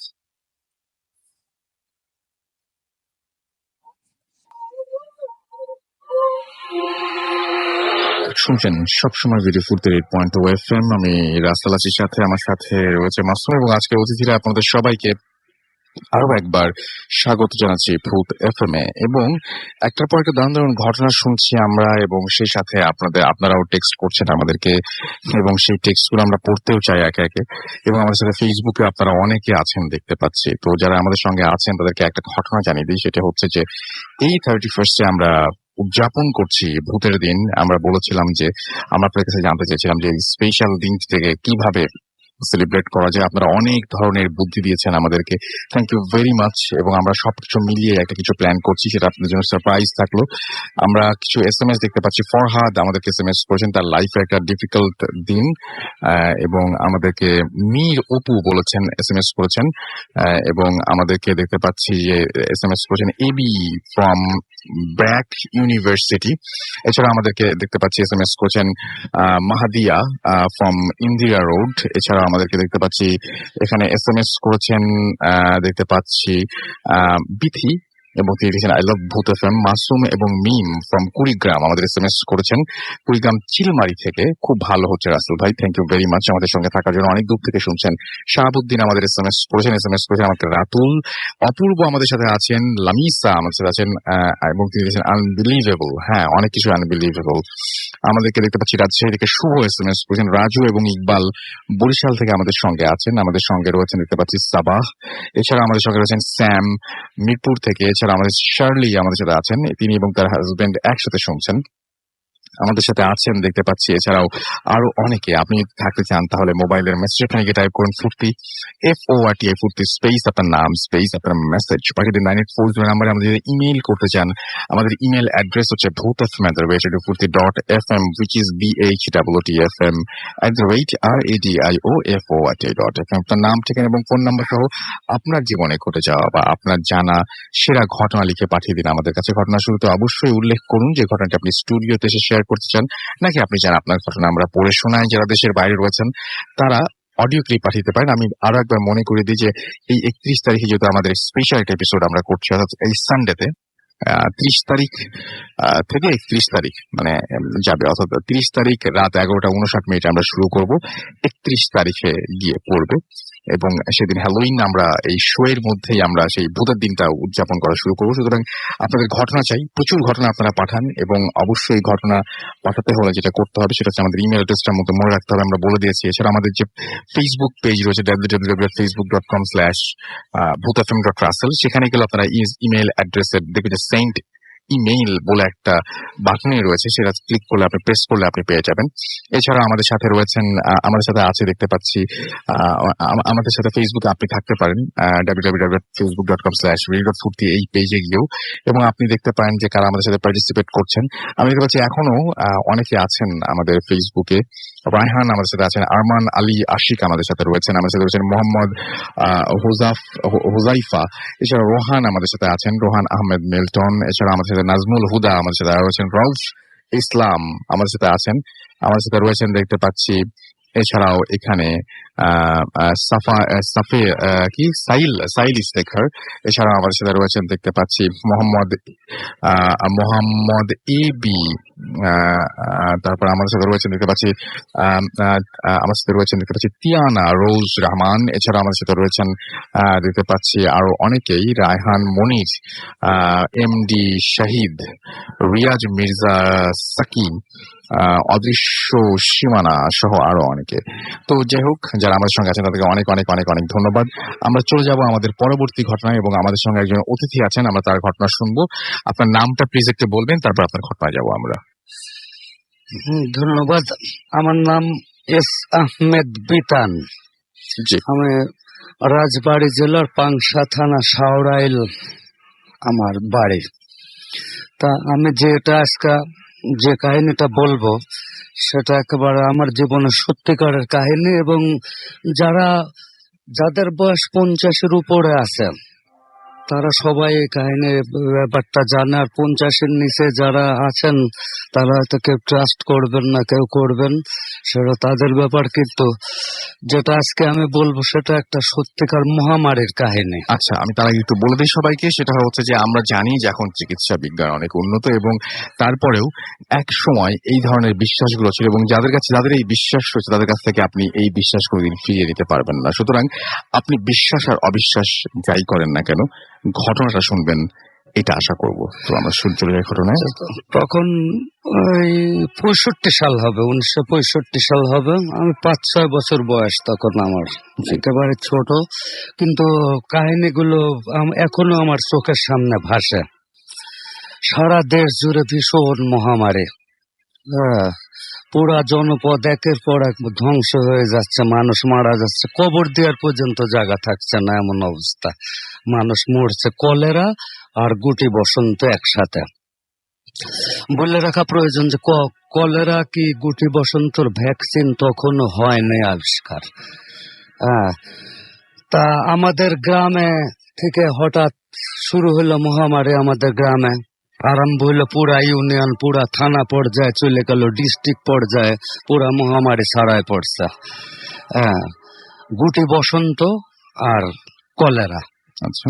এমন অবস্থায় ওই সবার মুখে শুধু ভয় আর ভয়, আর ওই আলোচনা। একটা সবচেয়ে বড় ব্যাপার হচ্ছে উলা বিবি। জি। ঘটনাটা হচ্ছে, ব্যাপারটা হলো উলা বিবি নিয়ে। তো উলা বিবি এক এক অঞ্চলে এক এক রকম, কেউ বলে উলা বিবি, কেউ বলে পাঁচই পাওয়া, আঞ্চলিক ভাষায় বলে, জুজু বুড়ি বলে কেউ, এরকম। কিন্তু ব্যাপারটা হচ্ছে মহামারীরই একটা রূপ, ভয়ঙ্কর একটা রূপই হচ্ছে ওটা। আমার যা আইডিয়া এখন আমি বুঝতে পারি। তখন ওই মানুষ আলোচনা যে উলা বিবিটা, একজন বলে উলা বিবি দেখতে অনেক লম্বা, হাতে ঘোমটা দিয়ে, হাতে লাঠি আছে, সাদা পোশাক, সাদা শাড়ি পরা, ঘোমটা দিয়ে আসে আস্তে আস্তে হাতে লাঠি নিয়ে। আবার অনেকে বলে উলা বিবি দেখতে খাটো এবং কালো, ঘোমটা দিয়ে, হাতে লাঠি আছে, কেউ তার মুখটা অবয়ব দেখে নাই। আবার এমনও আছে যে অনেক মুরব্বী, তখন যারা বয়স্ক ছিলেন তারা বলছে মেঘের ভিতরও নাকি উলা বিবির স্পষ্ট দেখা গেছে, অনেকেই দেখছে মেঘের ভিতর পুরা একটা উলা বিবি, ওই রকম ঘুমটা দিয়ে, হাতে লাঠি। এইটা নিয়ে সারা গ্রাম জুড়ে মানুষের গবেষণা এবং আলোচনা এক জায়গায় হয়, দিনের বেলা হয়ে এটা নিয়ে আলোচনা। কিন্তু সন্ধ্যার পরে গ্রাম একেবারে নিস্তব্ধ, যে যার বাসায় চলে যায়, ঘরে দরজা দিয়ে কোরআন তেলাওয়াত করে। এই হলো ব্যাপার। সবার মধ্যে একটা আতঙ্ক, ভীষণ চোখে মুখে আতঙ্ক বিরাজ করছে সবার চোখে মুখে। এমত অবস্থায় রাত্রি হওয়া মাত্রই শোনা যায় আজানের শব্দ, দূরের থেকে ভাসে আসতেছে, আলামান ইয়া আল্লাহ ইয়া দাফেউল বালা, এরকম আজান। পাগল একটা লাঠি হাতে এ পাড়া তো পাড়া ঘুরে বেড়াচ্ছে, হাঁক ছাড়িয়ে বেড়াচ্ছে, হক মওলা আল্লাহু আকবার করে এরকম চেঁচায় বেড়াচ্ছে আমাদের গ্রামের একটা পাগল। আমাদের বাড়িতে প্রতি বাড়িতে 2 জন 3 জন 4 জন আক্রান্ত। আমাদের বাড়িতেও তখন আমি, আমার মেজো ভাই আর আমার আব্বা, 3 জন আক্রান্ত। আমাদের শরীর পচে দুর্গন্ধ হয়ে গেছে, এমন অবস্থা বাঁচার কোনো সম্ভাবনাই নেই। তা আমার দাদাজান ছিলেন, আমাদের অবস্থা তখন ছিল, বেশ ভালো ছিল পারিবারিক অবস্থা। তা চিকিৎসাও চলতো খুব ভালো রকম। সেই হিসাবে আমাদের মোটামুটি আমরা একটু ইয়েতে ছিলাম, কিন্তু যারা একেবারে গরিব ছিল তারা আর হইলে আর তাদের বাঁচার অবস্থা নেই ছিল না। কেউ কানা হয়ে যেত, কেউ মানে মুখে দাগ গর্ত বিভিন্ন এখনো আছে আমাদের ওই জায়গা, সব ওই যাদের হয়েছিল এখনো তাদের বান্না আছে। একজনের নাম সে ভিক্ষা করে বেড়ায়, 2 চোখ কানা। জজ মিয়া আছে ওই রকম কানা। এইরকম সব ডিফেক্টিভ হয়ে যায়। তো দাদাজানের অশেষ ইয়েতে দাদাজান ছিলেন একজন আলেম, বড় মাপের আলেম। উনি ইয়ে করাচ্ছেন, ওই নামাজ পড়াইতেন, ইমামতি করতেন মসজিদের। হঠাৎ একদিন এর ভিতরে একদিন শোনা গেল যে দৌড়ায় আসলো দাদাজান মাগরিবের নামাজের ইমামতি করে মুসল্লিদের নিয়ে বেরোইছেন মসজিদেতে। বেরোনো মাত্র সেই পাগলটা হাঁক ছাড়তে ছাড়তে দৌড়ায় আসলো যে আপনারা সবাই সবার বাড়ি চলে যান, উলা বিবি ঢুকে গেছে গ্রামে আমাদের। দাদাজান জিজ্ঞেস করলেন তুমি কিভাবে বুঝলে? সে বললো যে আমি দেখলাম যে নদীর চর দিয়ে বালুর ভিতর দিয়ে লম্বা বিরাট লম্বা শাড়ি পরা ঘোমটা দিয়ে হাতে একটা লাঠি আস্তে আস্তে হাঁটে আসতেছে, উঠে আসতেছে নদীর চর দিয়ে। আমাদের বাড়ির পশ্চিম পাশে নদী ছিল ওটা দিয়ে। তখন দাদাজান বললেন যে আপনি আর মুসল্লিদের বললেন আপনারা সবাই বাড়ি চলে যান, যার যার ঘরে যায় দরজা দিয়ে জোরে কুরআন শরীফ তেলাওয়াত করেন। আর আমিও বাড়ি গেলাম আমার বাড়িতে। তাই বলে দাদাজান চলে আসলেন। আসার পরে আমাদের যে রুম ছিল ওই রুমে আমরা যেখানে থাকতাম সেখানে আব্বা, আমি আর ভাই আক্রান্ত আমাদের ওই পাশে বসে মেজো চাচা, সেজো চাচা, সবাই ফুপু আম্মা সবাই কোরআন শরীফ তেলাওয়াত করতেন বসে, আর সেবা শুশ্রূষা করতেন। দাদাজান আসে তাড়াতাড়ি আসে বললেন যে তোমরা সব বেরোয় যাও, বেরোয় ঘরের 4 জন 4 কোনায় যাও, 4 কর্নারে যায় জোরে জোরে কোরআন শরীফ তেলাওয়াত করো। হ্যাঁ, খুব জোরে জোরে, যে যত জোরে পারো। হ্যাঁ, এমন তো অবস্থা করতে করতেই আর দাদাজান লাঠি নিয়ে যায়, বাইরে দাঁড়াইলেন একটা। মানে আমি তো তখন ছোট, আমি তো আর এগুলো পরে সব ঘটনায় শুনছি আর কি, আমি তো আর দেখতে পারি নাই, আমি তো অসুস্থ তখন। একটু পরে আওয়াজ আসলো পাশের বাড়ির থেকে, বিরাট জোরে কান্নার আওয়াজ। তারপরে খবর আসলো যে গহর মিয়া আর ওর ছেলে ছিল জজ মিয়া, এই 2 জন গহর মিয়া মারা গেছে। তখন আব্বা খুব করুণ সুরে বললেন যে গহর চাচা মারা গেছে, এখন আমাদের পালা, 2 সন্তান সহ আমার পালা। হ্যাঁ, তখন আম্মা সবাই সান্ত্বনা দিয়ে বললেন যে না, কিছুই হবে না ইনশাল্লাহ, তোমরা কোনো চিন্তা করে না তুমি। এমন বলতে হঠাৎ করে আওয়াজ আসলো যে দাদাজান জোরে জোরে বলছেন তুই যাবি কি না বল। তারপর মেয়ে কণ্ঠে ভাঙা ভাঙা গলায় বলছে আমি তো খালি হাতে যাইতে পারি না, আমার তো 2 জন নিতে হবে তোমাদের বাড়ি থেকে। দাদাজান বললেন যে একটাও তুই নিতে পারবি না, পিশাচিনী ডাইনি, হ্যাঁ, একটাও তুই নিতে পারবে না, তুই ঢুকে দেখ। তারপরে সে নমনীয় হয়ে গেল, নমনীয় হয়ে বলল তাইলে হুজুর আমি এখন কি করব, আমার কি করা উচিত? দাদাজান জোরে বললেন তোর কি করা উচিত তুই জানিস, আমার দিক দেখায় দেন ভাঙা ভাঙা কণ্ঠে, মেয়েলি কণ্ঠে, আমি কোন দিকে যেতে পারি। চারিদিকে গ্রাম মানুষ, জনপদ, উনি পূব দিকটা একটু খালি ছিল, মাঠ ছিল, দেখা দিলেন ওই দিকে যা। তখন ওই দিকের মাঠের ওই পারে ছিল আবার একটা হিন্দু মহল্লা। ওই যখন বললেন ওই দিকে যা, তখন সালাম দিয়ে সে চলে গেল। যাই একটু দূর যায়, ভীষণ দমকা বাতাস আসলো, দমকা বাতাসে ওইটা মিলায় গেল। মিলায় যাওয়ার পরে দাদাজান এসে কোরআন শরীফ, তোমরা কোরআন শরীফ পড়তে থাকো, আল্লাহ মনে হয় মুক্তি দিতে। হ্যাঁ, তা এমন করতে করতে একটু পরেই আবার সেই হিন্দু পাড়া থেকে উল্লোধ্বনি কান্নার আওয়াজ। হ্যাঁ, তখন আবার বুঝতে আমাদের বাকি রইল না, সবাই বুঝলো যে হিন্দু পাড়ার থেকে কয়েকজন ডাইনিটা শেষ করছে, হিন্দু পাড়াতেও তখন চালায় গেছে। তারপরে এমন অবস্থায় আমাদের দাদাজান তো মোটামুটি সেবা শুশ্রূষা করার পরে আমরা সুস্থ হলাম।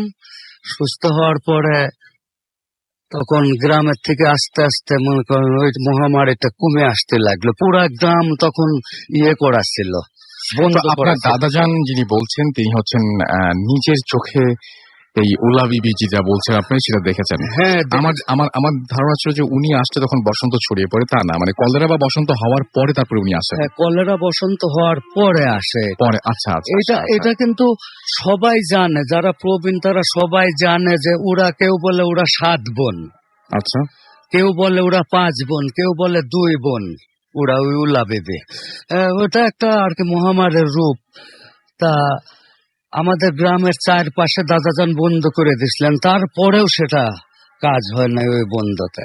গ্রামকে গ্রাম ছড়াই গেছে, মানুষ জনপদ মরছে, আহ, কান্না মানুষেরা, একটা বিভীষিকা, সেটা না দেখলে ওইটা বোঝা যায় না। আমার কিছুটা এখনো স্মরণ আছে, একেবারে প্র্যাকটিক্যাল জিনিস, এটার ভিতর কোনো নাই। তারপরে এই উলা বিবি নিয়ে, তার উলা বিবি চলে গেল, গ্রামের থেকে আস্তে আস্তে সবাই সুস্থ হইতে লাগলো। এবং কিন্তু উনি মানে এই ওলা বিবি চলে যাওয়ার পর আর কেউ মারা যায় নাই। না, মারা যায় নাই, এবং যারা ছিল সব ডিফেক্টিভ, আচ্ছা সব কেউ স্বাভাবিক মানুষ ছিল না, বিভৎস এক একজনের রূপ চেহারা। এখন আমার মুখে দেখেন দাগ আছে, কিন্তু হালকা জি, হালকা পক্সের দেখতে পাচ্ছি, দাগ জি। আছে।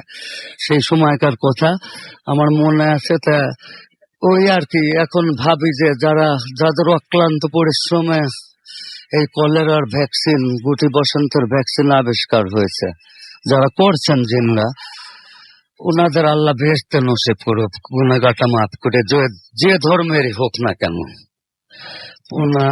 এইটুকুই আমার আজকে বলার ছিল এই উল্লা বিবিটা নিয়ে। কিন্তু উল্লা বিবি যে একটা ভয়ঙ্কর, এটা বই হয়েছে, উল্লা বিবির উপরে একটা অনেক উপন্যাসও হয়েছে। অনেক ধন্যবাদ আপনাকে আপনার ঘটনার জন্য, এবং আশা করছি যে পরবর্তীতে আপনার কাছে আমরা আবারও ফিরে আসতে পারবো। আমরা ছোট্ট একটা বিরতিতে যাবো, বিরতির পরে আবারও ফিরে আসবো। সেই পর্যন্ত সবাই আমাদের সঙ্গে থাকুন। স্টে টিউনড, রেডিও ফুর্তি, এন্ড ডোন্ট স্টপ দ্য ফুর্তি। Bhoot FM. The night comes alive with Gramophone.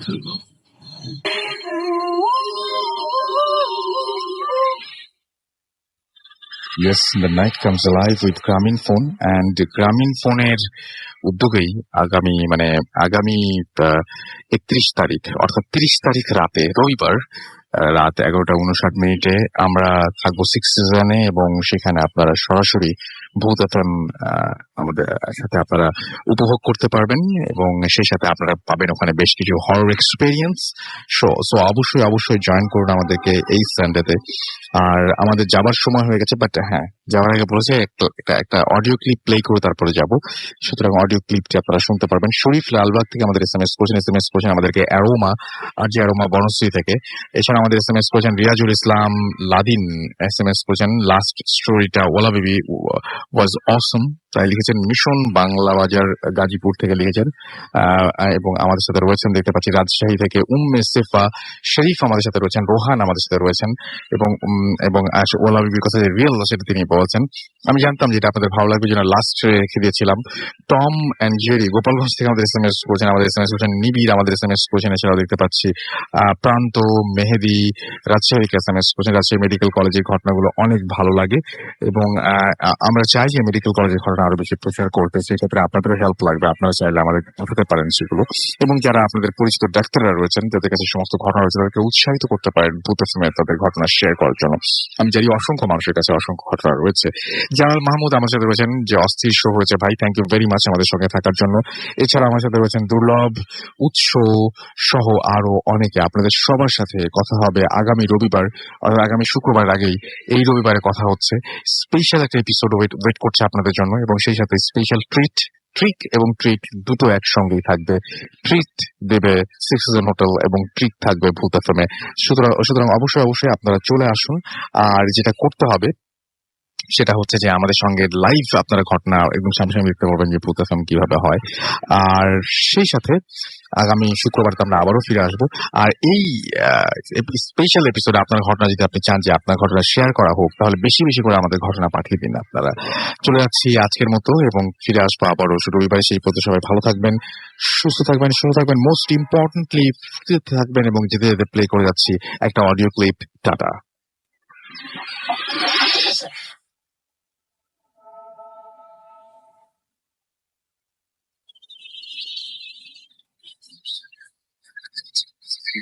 তো আমি শেয়ার করবো সাথে, সেটা হচ্ছে যে এই ঘটনা।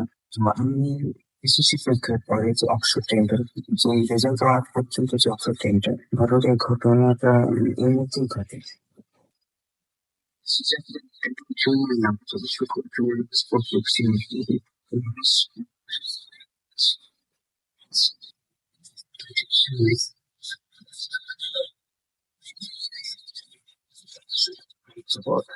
লোক থাকে,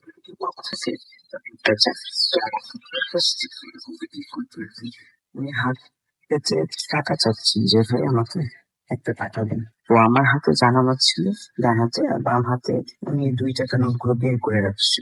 তো আমি ওই লোকটাকে আমার 2 টাকা নোট দিলাম দেখতাম। তো উনি 2 টাকা নোট আমার হাতে দিয়ে বললেন যে ভাইয়া আমি 1 টাকা চাইছি, আমাকে 1 টাকা দিতে। তো বলছি যে আমার কাছে তো 1 টাকা ভাঙতে নেই। তুমি বলতেছে, এবার আমি বলছি যে ভাইয়া আপনি কিছু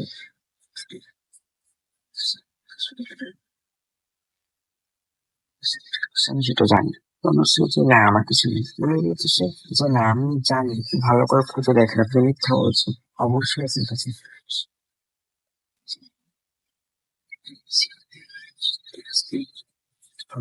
সরাসরি আসছে। তাই আমার কাছে ছিল।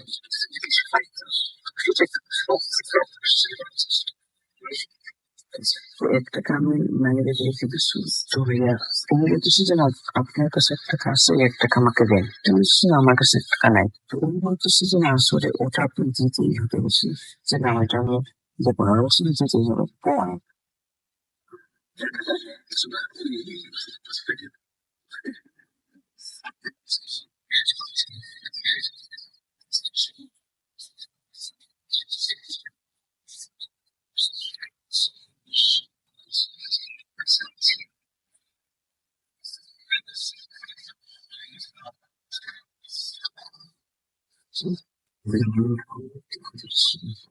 প্রায় 10 মিনিট পর আমি কি বলতে পারি, তোমাকে বলবো বা ডাকলাম, আমি বললাম যখন বল তুমি শুরু করো। তো তখন আমি আমাদের ঘরে যে অলরেডি আমি আসতে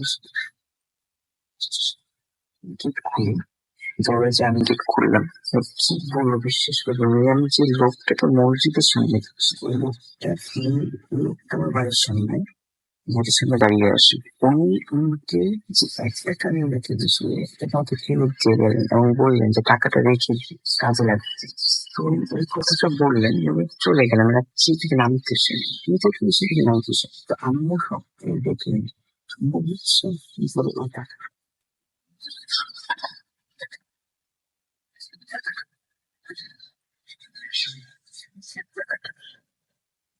ফেরত কেন দিল উনি, তোমাকে কেন টাকাটা চেয়ে যায়।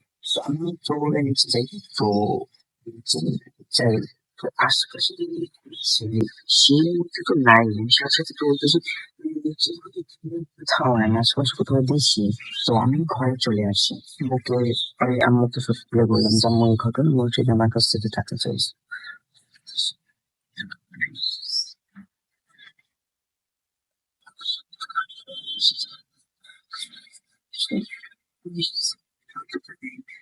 তো উনি তো সেইসব চিন্তা ভাবনা করে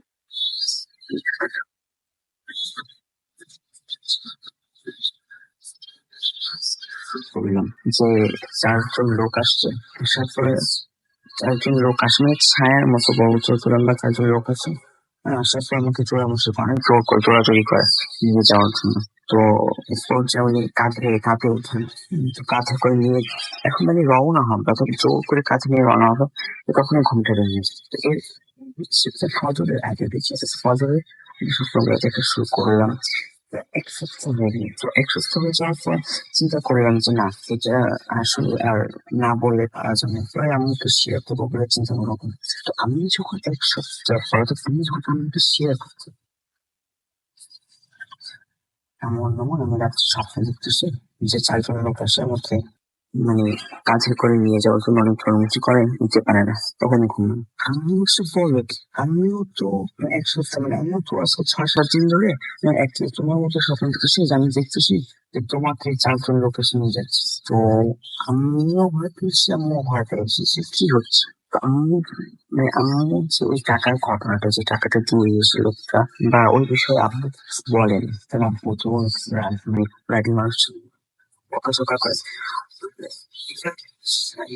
আমাকে বলতে, তো ও রাত্রে বাসায় ফিরলো, তো আম্মু হয়তো সবাইকে ডাকে, নিজে থেকেই ডাকে। শুরু কথা আম্মু বলছিল যে তোমার আপু আসা হচ্ছে, আস্তে আস্তে খুলে বলবো, কিন্তু বাড়িতে খুব তাড়াতাড়ি আসছে নাকি, জাস্ট আমাদেরকে সবাইকে ডাকছে, তো তোমরা সবাই আসো, ওর সাথে কথা আসো। তো আমরা রুমে যাই, তো তখন আজকে অনেকদিন ধরে একটা সফল হচ্ছে যে আমাকে, বিশেষ করে আমাকে বলছি যে তুমি কোথাও যেও না, কোথাও ঘুরতে যেও না, বা বন্ধুর সাথে কোথাও যেও না, এই ধরনের কথা বলতে শুনছি। কেন বলছে? এরা বলছে যে আম্মু আমাকে বলছে যে ওর সাথে একটা কথা বলা আসে। সেটা হচ্ছে সব হচ্ছে যে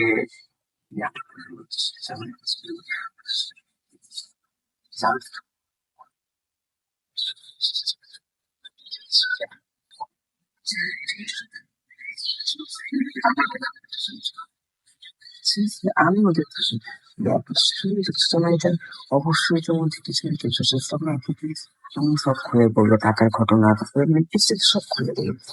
চিন্তা করলে যে আমাদের পাশে যে মসজিদ, সেই মসজিদের ইমাম সাহেব বড়, তো বড় একজন বুজুর্গ, তো বলছি যে ওনাকে জিজ্ঞেস করবে। তো উনি যে ইমাম সাহেব, আমাদের এই মসজিদের ইমাম সাহেব ছিল, তো উনি আবার আমাদের গ্রামের, মানে আমার দাদু বাড়ির না, তো উনি মানে ওনার সাথে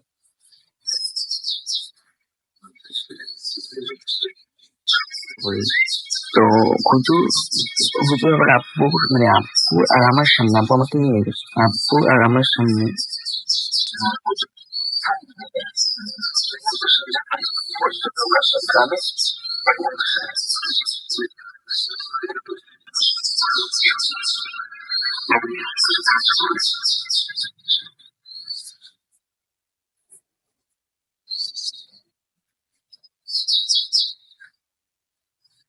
সুন্দর স্বপ্ন কথাটা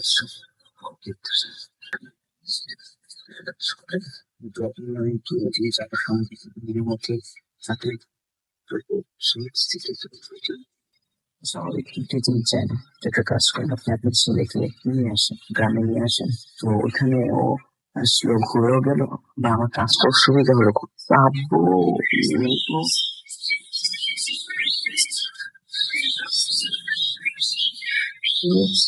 পরের দিন সকালে রওনা দিই। তো পরের দিন সকালে রওনা দিয়ে আমরা গ্রামে যাই। তো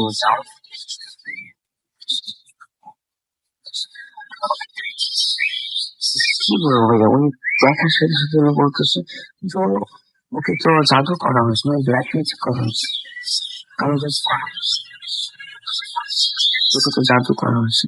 আপু বলতেছে যে কি বলেন, হ্যাঁ বন্ধু বুঝতে বলছে না, হ্যাঁ ব্ল্যাক ম্যাজিক করা হয়েছে, আপনি একটা কাজ করেন, যে যে তাহলে কি ওরে মানে বাড়িটা নিয়ে আসবে, ওরে শুরু করাবো, আর রাত্রে হিসেবে পুরো একটা সম্ভব। তো আব্বু পরের দিন দুপুর 12টায় তো আমাকে নিয়ে যেতে হতো, তখন দুধ, কাঁচা হলুদ দিয়ে গোসল করেন। তো এমনি গোসল করার পর আমরা চলে আসছি। রাতে যখন ঈশার নামাজ শেষ, তো তখন আমি আসলে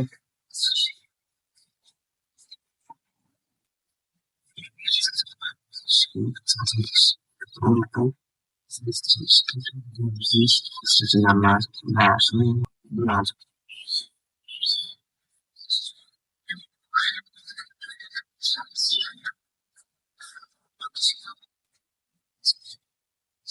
কথা বলছে, কেমন চোখগুলো বড় বড়, রাগি হয়ে গেছে, কেমন করে তাকাচ্ছে।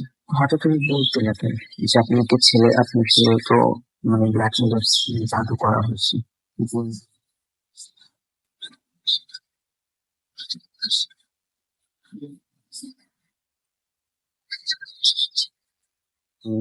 কি বলে, কিন্তু তারপর ভর করছে। তো হুজুর বলতেছে, চিন্তা করতেছে যে এটা ছিল তো জাদু।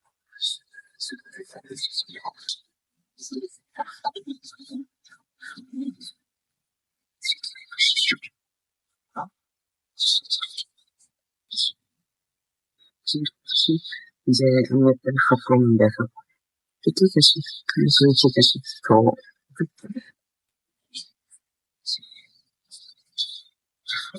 আমি কিছু রাত্রে কিছু করিনি, তো কিছু বলছিলাম, আমি কিছু করছিলাম। আমি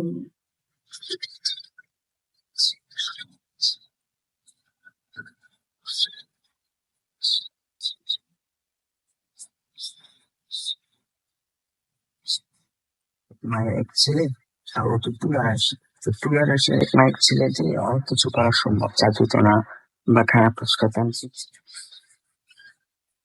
ছেলেকে বেছে নেয়। তো আপনার ছেলেকে বাস করার জন্য প্রথমে ছেলে যখন স্কুলে যাচ্ছিল তখন রাস্তায় একটা একটা কয়েন যে নিজে লিখে আসে। তখন তখন সে টাকাটা নেয়, টাকাটা নিয়ে রেখে যায়। তো ওই জিনিসটা ওই টাকাটা মানে ওই জিনিসটা টাকাটার বস ছিল। ওই জিনিসটার সাথে সাথে ছিল সাথে সাথে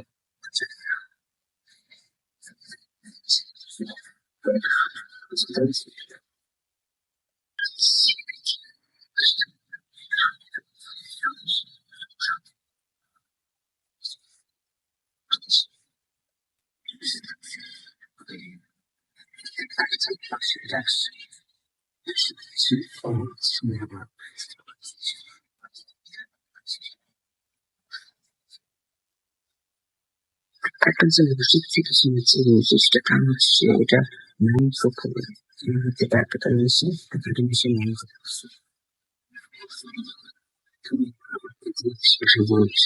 শেষ হচ্ছে সে টাকাটা দিয়ে অল্প কিছু ছিল সেটা শেষ।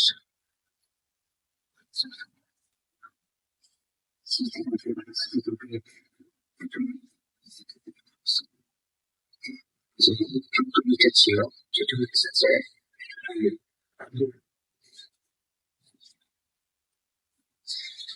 কখনো কখনো হয়নি, শেষে সবার সবাই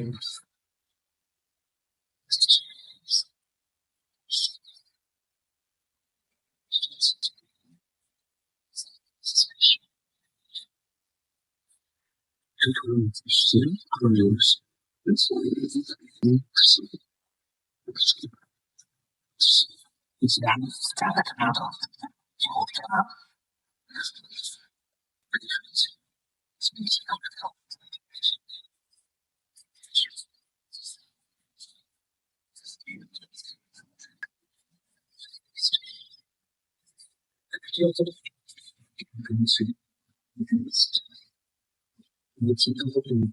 কাপড় করে একটা কাগজ ছোট টুকরা ছিল, সেটার মধ্যে ছিল আপনার কিছু নকশা না কিছু যেন গলার ভিতরে এগুলা ছিল। আর আরেকটা ছোট ছোট কাগজটার মধ্যে ছিল কিছু বাকি কিছু তুলে ছিল দেখা, এটা চুপি ছিল ছিল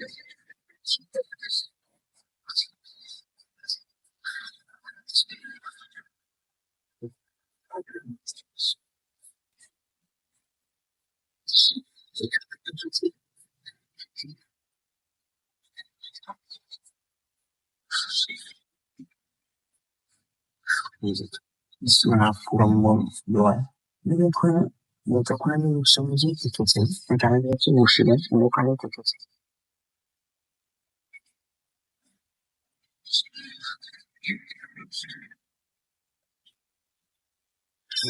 FM, the night comes alive with Running Song.